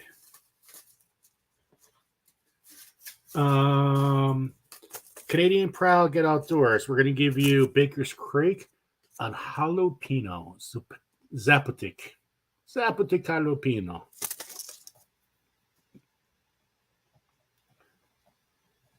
So congratulations, Canadian Proud Get Outdoors. Let's get to the wheel. I didn't see the other winners. Let me make sure this is correct here. Okay. Awesome. There's Stock Explorer, Lori Wallace. Okay. So our next guest going to come on very soon is going to be the Indiana Backyard Gardener. And then we got Simply Jan coming in after that. Okay, here's the wheel. Good luck, everyone. Here's the Yarn It. Yarn It.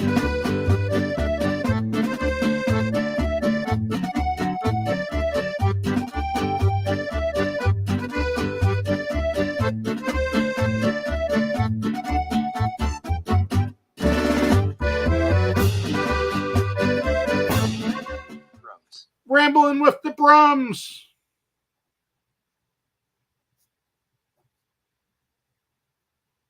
Well, congratulations to Scott. So I don't know if Scott's still presently in the chat, but Scott, you want to Yarn It. And if you don't want to Yarn It, you could choose seeds or give it to someone else. So congratulations to Scott. All right, Chocolate Plague, Chocolate Plague.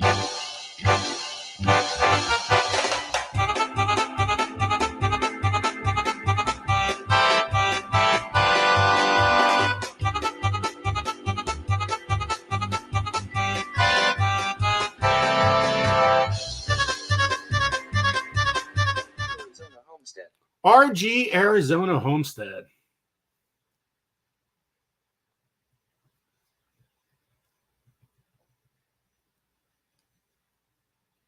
Congratulations to RG Arizona Homestead. You won yourself some Chocolate Plague with his chocolate bootleg peppers.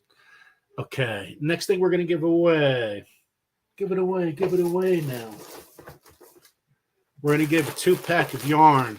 So this is Jumbo Karen yarn. It looks like ice cream cake. Anyway, you're going to win a 2-pack. 2-pack. So good luck, everybody. Good luck. Good luck. Oh, let me shuffle. Let me shuffle. Let me shuffle. Let me shuffle. Let me shuffle. Let me shuffle. Okay, here we go. 35 people in the chat. Thank you to everyone for coming. Who's going to win ice cream? Karen. Darn. Get to win 2 of them. Angela Wright.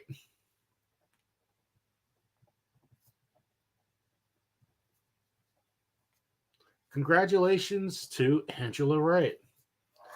So Angela Wright, this is the yarn you won. You won 2 of these, which is really awesome. Congratulations, Angela Wright. Make sure you write in all caps if you are here. So congratulations to Angela Wright. So we're looking for Angela if she comes on. 83 people in the chat. Okay, seed.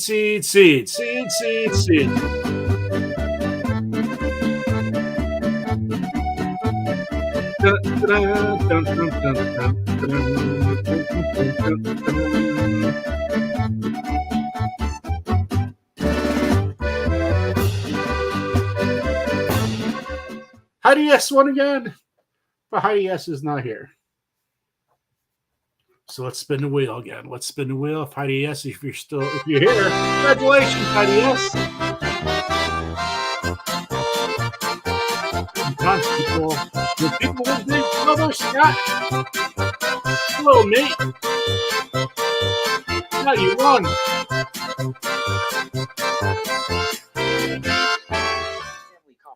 Ken Patton Family Compound. Congratulations to Gil. Gil, you won seeds. You won seeds, Gil. And Scott. Let me hold on. Scott, this is what you won. You won the Yarn It. So let us know in the chat. Do you want the Yarn It? Do you want seeds? Do you want to just give it to someone else? Let us know. Rambling with the Brums. Let us know. Let us know. So I'm looking for Scott before I keep on going. Let's see. Let's see what Scott says. Give it to Jan, please. Oh, Simply Jan. You won, Jan. You won. Simply Jan Homestead. I see her in the background, too. So congratulations to Simply Jan Homestead. Ramble with the Brums said you won the Yarn It. So congratulations to Simply Jan Homestead. So Jan, let us know if you want the Yarn It or not. And thank you, Scott, for doing that. I win. Thank you, Scott. So congratulations. Whoop, whoop, whoop, whoop. Okay. And Angela Wright. Did Angela Wright come back into the chat? I didn't see Angela Wright. Angela was in the chat. I don't see her. I don't see her. Okay, let's go back. Let's do 2 more winners of seeds. Then we're going to have the next interview. So let's see. Okay, this is for seeds. Seeds. Hopefully you guys can see that. Hey, Gil, you won, Gil. Congratulations to Gil. Angela won. Awesome. And Gil won seeds.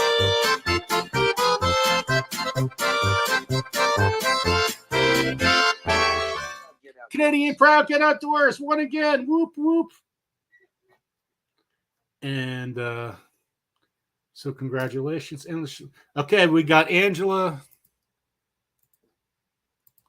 So Angela said she will accept the yarn. So congratulations, Angela. You won a yarn. So now we are looking for Gil. And Gil said he wanted seeds. I did not see his comment what kind of seeds he wanted.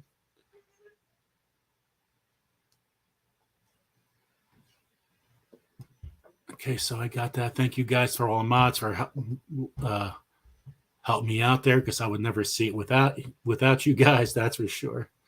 So, Gil, I'm just going to give you a pack of seeds because I did not see your comment except you wanted seeds. You You know what? Let's give you something that you could grow inside because your weather's crazy. Oh, there he is. Love your pick.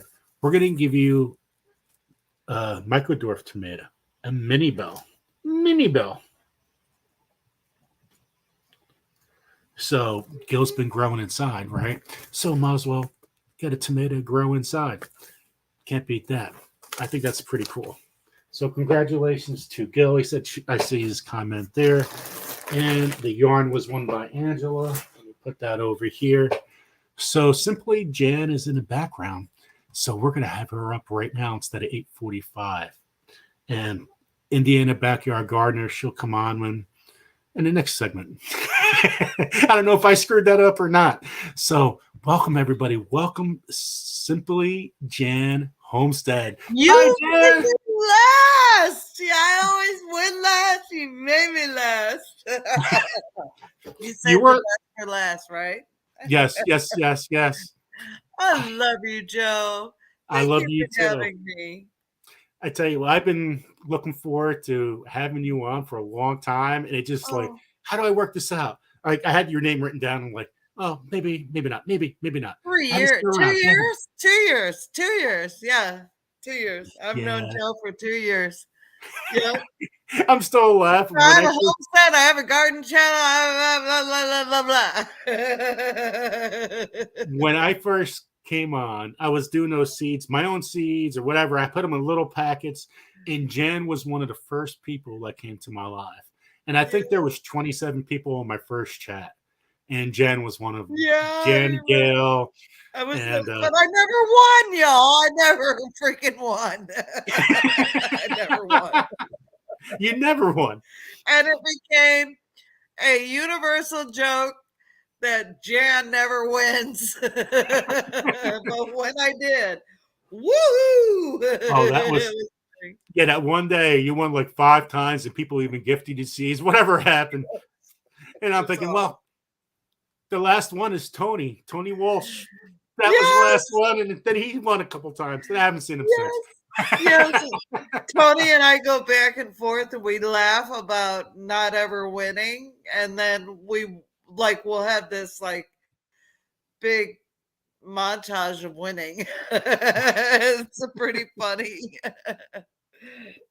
So Like what's he'll going win on? and I'll win. I think Tony needs to be on here for me to win, actually. But thank you, Scott at Rambling with the Broms. I so appreciate that. I don't even know what I win. Oh, you want to Yarn? yarn it? You want to yarn it. So put the yarn in there, and it Oh, comes in here, and then you get to string it out instead of having to go over the place. And so you awesome. just put it in here. These things actually Okay, cost around $35 or so. So this is pretty sweet. cool. Thank Do you. you use do you do crafts and yarn or anything? Do you No, I'm not. no? I'm not a crafty girl, but if you don't mind, I may gift it at our Ozark Homes YouTube meetup. If you wouldn't mind, That sounds good to me. Scott, So are you can you do good whatever with you that? want. It's your Yeah, gift. I'll send it to whoever you want. yeah. No, send it here, and I'll just put it in our Ozark. If you're from Missouri, y'all, Ozark Homestead meetups, Stockton Lake Park. And we're having a meetup there. We're camping out for the 9th, 10th, and 11th of June. It's going to be fun. I'm co-hosting this with Stephen at the Backwoods Misfit, and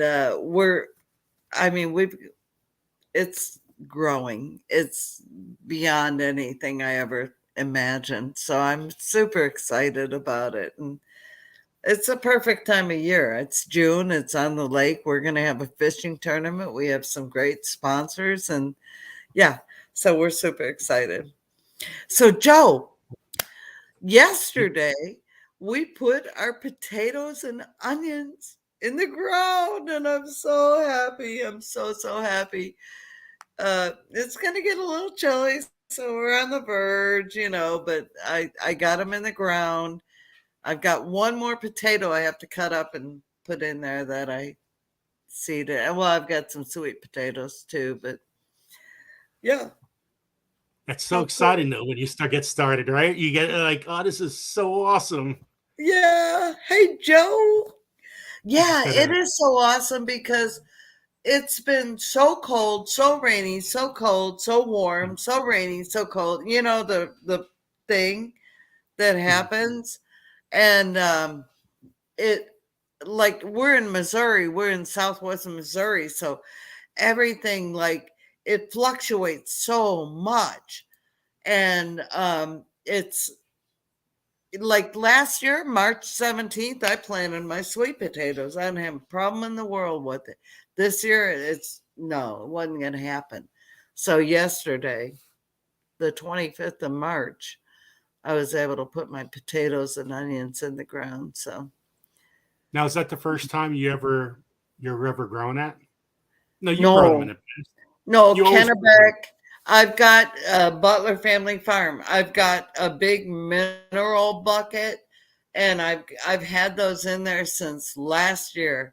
I yeah, yeah, put yeah, a bunch of potatoes in the mineral yeah, bucket, yeah, yeah, yeah, yeah. and yeah. So, uh, and what I do is I'll put them out on the AC unit or the heat pump unit, and Right. I'll let them get some sunlight. So I'll be curious.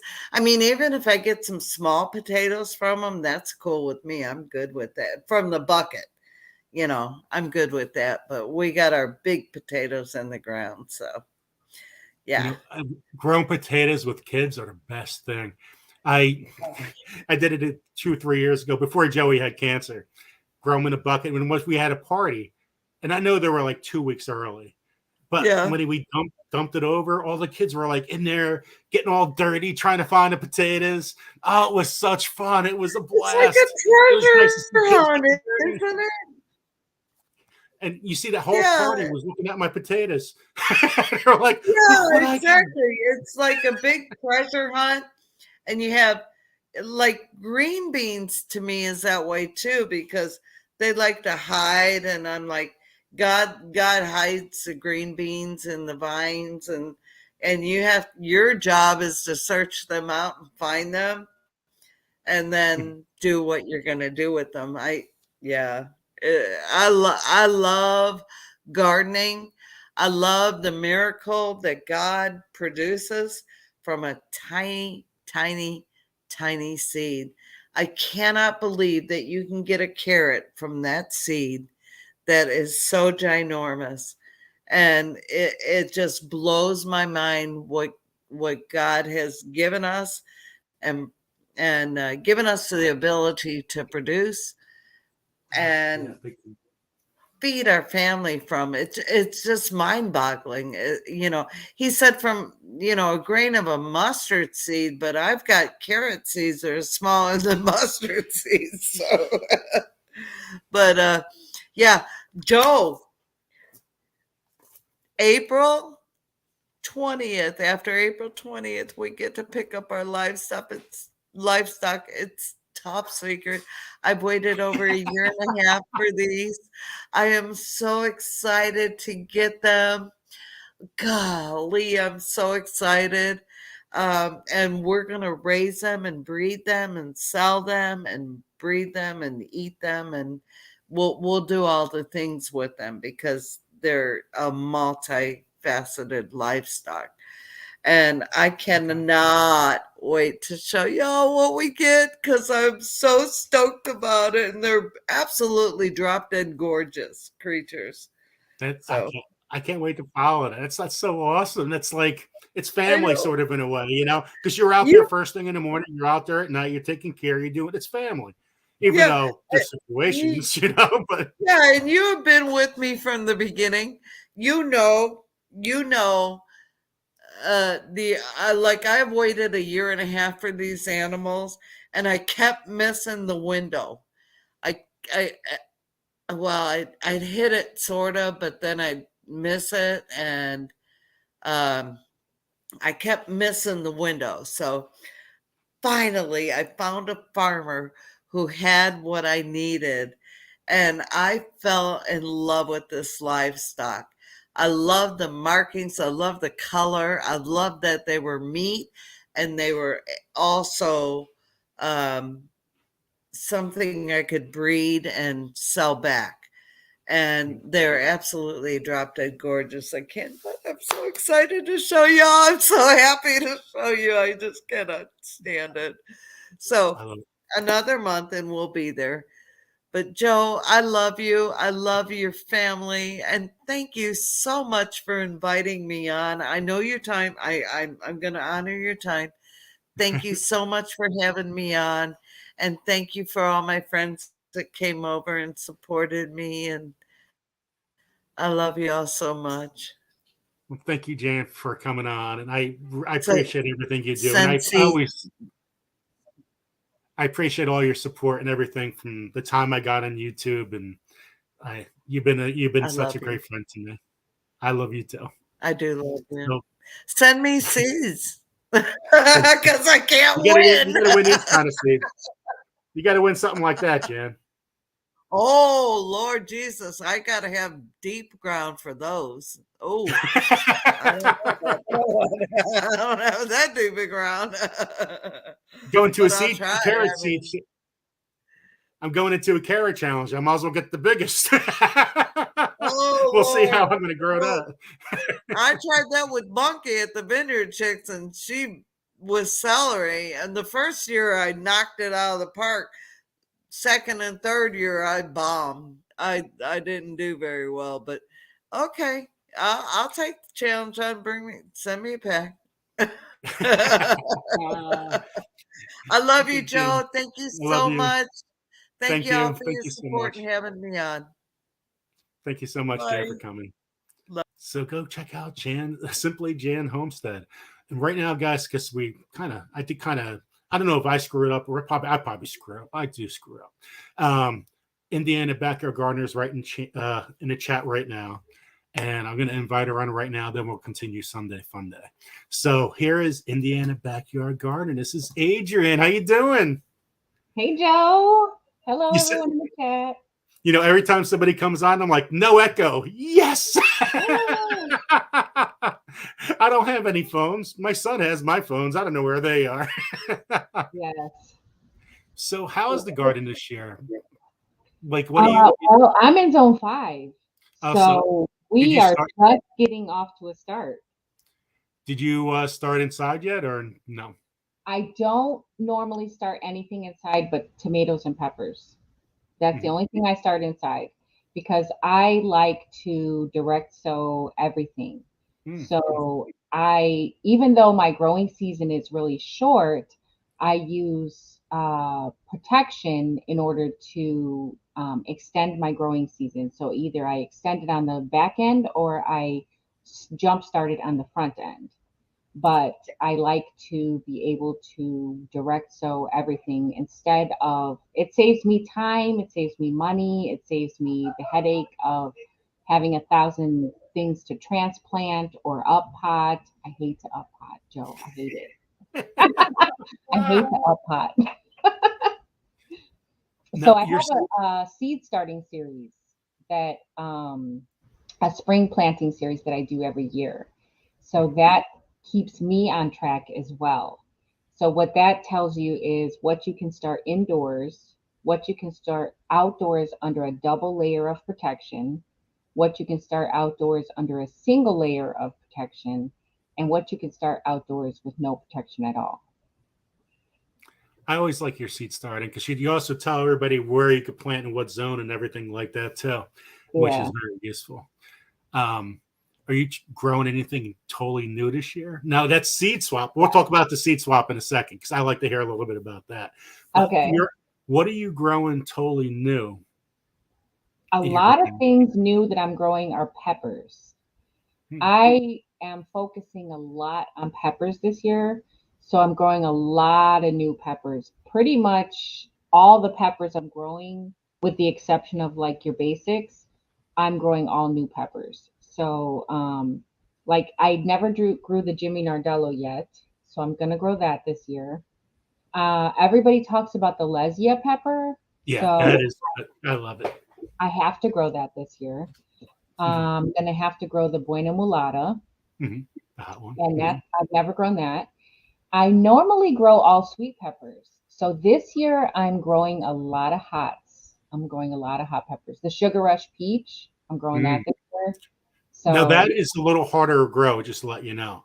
It's very good tasting, very good, a little heat, not too much heat, but it's a little more difficulty in growing. Just want to let you know. So don't feel too frustrated. You just got to love your plant. If you love the plant will love you.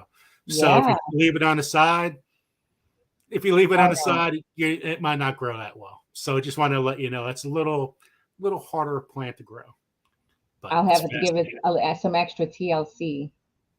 That's all it needs. That's all it needs. So your seed swap. I want to know now. I can't even imagine the amount of seeds that you received and gave out. But Oh tell man. everybody about your journey through the seed swap. I have a seed addiction. Okay. I'm probably not the only one. I know I I'm don't. not alone. Okay. I know that. So I love all things seeds. So I like to acquire seeds that I've never heard of, seeds that everybody talks about. I feel like, oh, everyone's talking about that seed, I gotta have it. Or everyone's growing that pepper, I gotta have those seeds. Even if I don't grow it this year, I gotta have those seeds in my possession because I feel like I need to have all the seeds. So I have a lot of seeds in my own possession. But then I was like, you know what? I was thinking in January, we need to do a seed swap because I was watching people talk about what they were growing, what they, different people with different seeds and what they grew last year. And I was like, we should be able to come together and swap seeds and not have to buy seeds because people were talking about how there was going to be a seed shortage. And I never saw any seed shortage personally, but a lot of people were saying they couldn't find this or they couldn't find that. And some people even heard they couldn't get banana peppers, and I'm like, banana peppers? I Right. got tons of banana peppers, you know. So like, we got to come together, and we got to be able to lean on each other to be able to get what we need or what we want. Because some people had, I told everyone, send me a wish list, okay, 1 through 10, and one being the most, the priority from 1 through 10. So number 1 to 10, with one being the top priority. And I will do my best to fulfill your seed wish list. I have a lot of different channels, not YouTube channels, but a lot of different sources that I get seeds from. So I have a website that I go to. It's called listia.com, and it's not just for seeds, it's for everything. It's an auction website, and everything is done in points, so there's no money exchanged. But I go on there and I look for seeds. I go on Facebook, numerous Facebook groups, and I swap seeds. I'm addicted to swapping seeds now just because. So I'm constantly swapping seeds, even though I don't necessarily plan to grow these things right this year, but I still want to have that seed in case I want to grow that.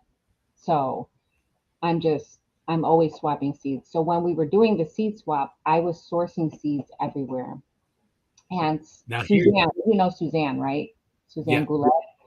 So she yep. had something really, really strange on her list, and I had never heard of it before. It was called Celtis, CELTUS. Wait, CELTUCE, Celtis. So I was like, what is that? So I Mhm. looked it up, and it's a Chinese stem lettuce. So they grow it for like mostly for the stem.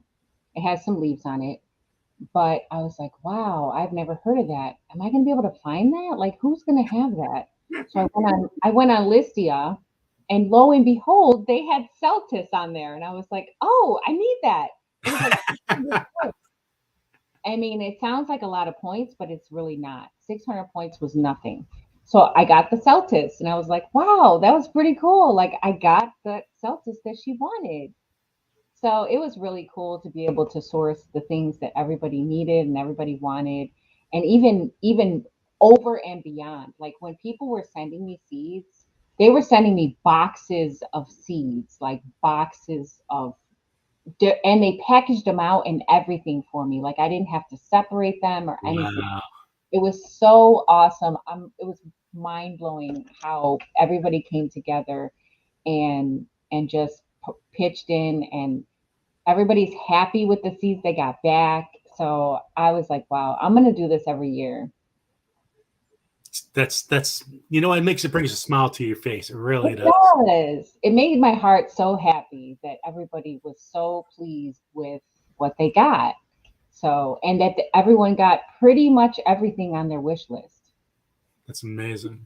Yeah, like It David really is. list was a little exotic. He wanted like pawpaw, and he wanted persimmon, and like some hibiscus and other things. And I'm telling you, Joe, I got almost everything on his list, with the exception of the prickly pear, which I did find a source, but she wouldn't ship it to me. So I am gonna still look for that, and if I do find it, I will be sending it to him. Well, here's the main question: does your husband help out? No. With the seeds? No. You got to ask that question, because I know my wife doesn't. No, I don't have any help. It's all me. That's a lot. That's definitely a lot. It is. My whole kitchen table was full of seeds for like a month. Hey, hon, I got another package of seeds in. Yeah, it was like like multiple packages every day I was getting in the mail. Awesome.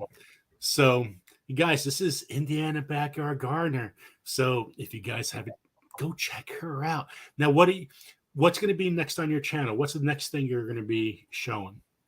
Right now, I'm working on the spring planting series. So we're doing that every week. Every Monday, I come out with a video that says, okay, for this week, this is what we can do. And basically what that gives you, it gives you a few lists of things that you can start indoors, because, everything has a window of planting. Right. So, you know what I mean? We might be able to plant basil indoors, and it might be for like a 3-week window that we have to do that. And then after that, you're going to need to put it outside. But everything has a window. So every week I give you a list of things that you can start indoors, things that you can start outdoors. I already gave you that rundown, but every week I do that. And then I'm going to try to participate in some other collaborations. So I think Gail Southern Living has some collaborations coming up, and I try to look for other people's collaborations to participate in, because we all want support. If you're running a collaboration, you want people to join, you want people to participate, you want it to gain traction, and you want the more channels, the better. So I like to participate in as many other collaborations as I can, so that I can show support to other channels. That's part of your personality, always help sharing. So I remember your first live, Joe, when you were testing it out at like 2 in the morning. And you were like, oh, let's just test this out. And then Freehandly Made was in the chat. Yeah. He was like, hey, Joe. And you're like, oh, wow. Like, I didn't expect anyone to come on here. Like, I didn't expect anybody to come on, but I didn't expect any, it works. Yeah. There's sound.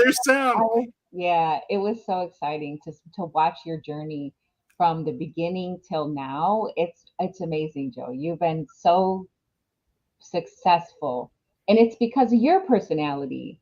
It's because of your personality that we all come here every Sunday to sit with you, to chat with you. If we don't win, it's not a big deal. We're not here to win. You know what I mean? It's nice to win. It's lovely. It's great to be a winner. But when we all come together and we chat and we watch the show and we see all the people that you share and all the people that you help, that's what it's all about. I'm almost like a little Terry out here a little bit, because I know it's pretty funny.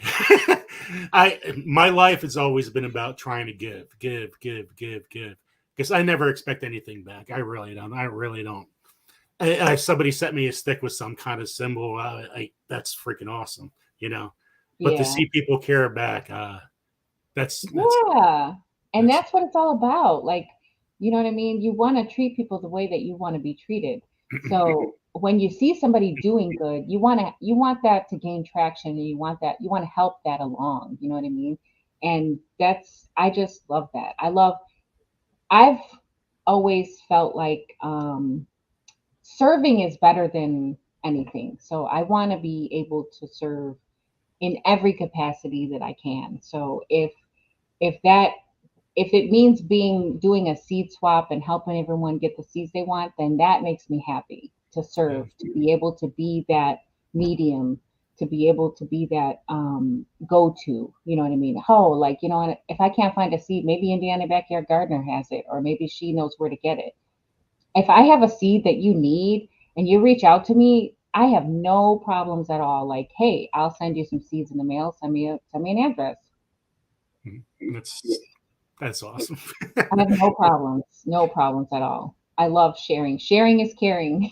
And the more you know, the more you grow. That's the perfect way to end the segment. Absolutely.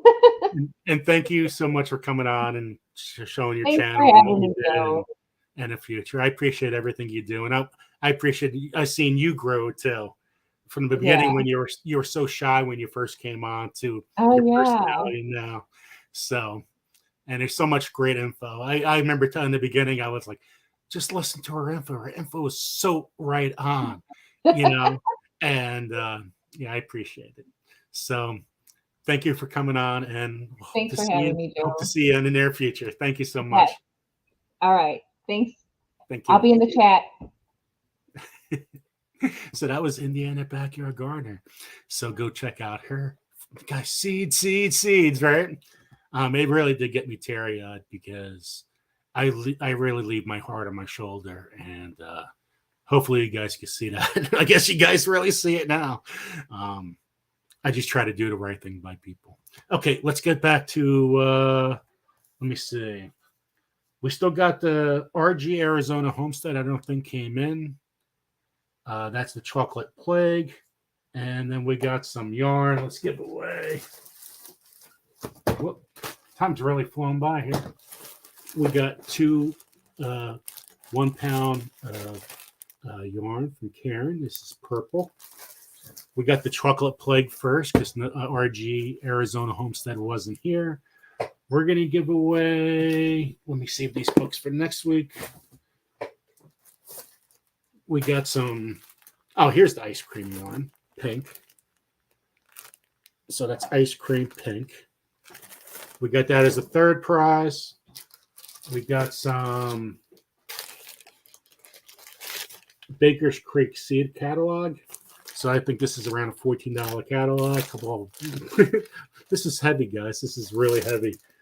And then we got some seeds, and we're going to end the night because it's already 9 o'clock. So let's go. Hot sauce. Hope you guys enjoyed today's live. And thank you guys for still staying here. We got 82 people in the chat. And I like the new format. Have some great interviews coming up very soon. Still continuing.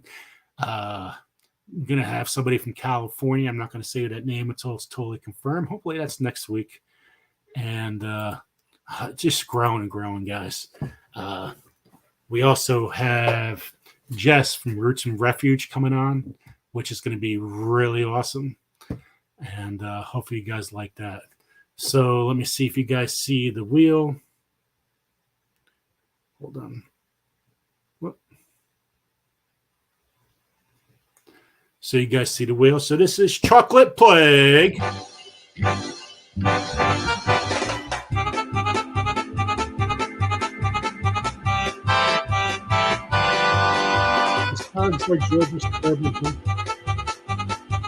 I got to stuff right in there. Got to stuff this there. Melanie Titus, you won yourself some Chocolate Plague.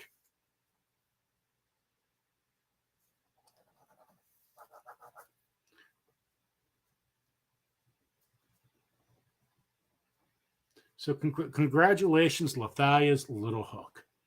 So that's funny. Melanie's name was here like this in the beginning because I couldn't say Lethalia, but this is the membership one they won on. So congratulations, Lethalia's Little Hook. You won Chocolate Plague. So let us know, Melanie, if you want the Chocolate Plague. Okay, purple yarn. 2 pounds of purple yarn. So good luck, everyone. Good luck. Who's going to win the 2 pounds of truffle yarn?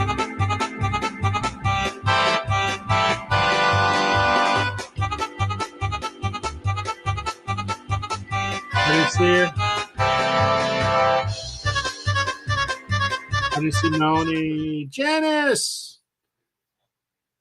Erfer. Congratulations to Janice. Janice is in the chat.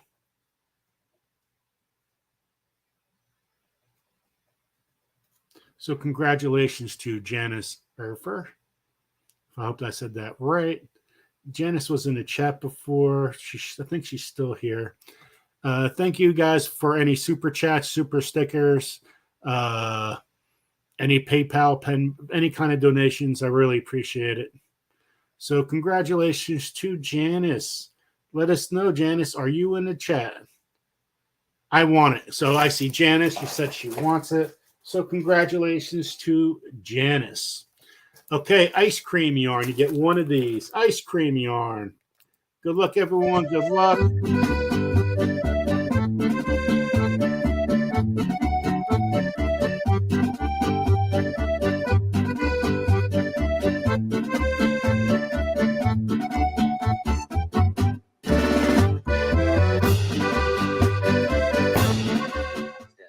Where to begin, Homestead?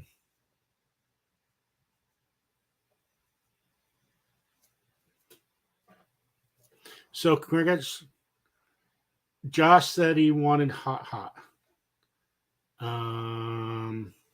Okay.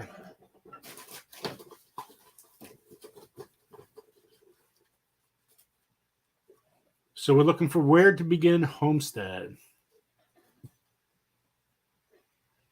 Let me get out of this quick. So Canadian Proud Get Outdoors. You won the Trinidad Moruga Scorpion.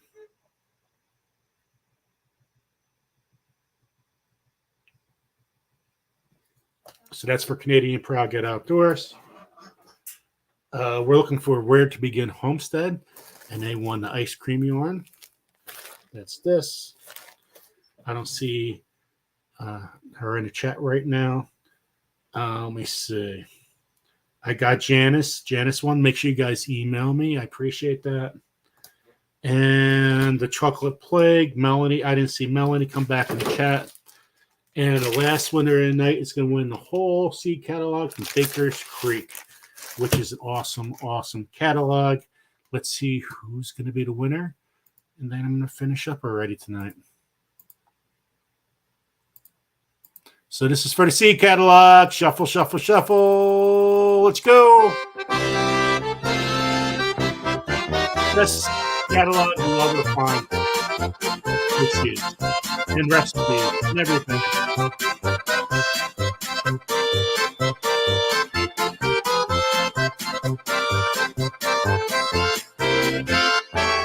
Stuff with Deborah. Well, Deborah's not here, so we're going to spin again. Deborah hasn't been around. She's been a very, very busy person. Here we go. Very, very busy, Deborah. At least she's working.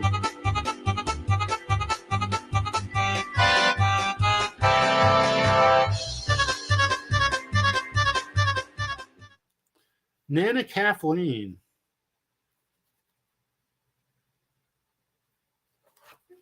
So congratulations to Nana Kathleen. So let me get out of here quick. So Nana Kathleen, you won a Baker's Creek seed catalog. Let us know what would you want to do with that.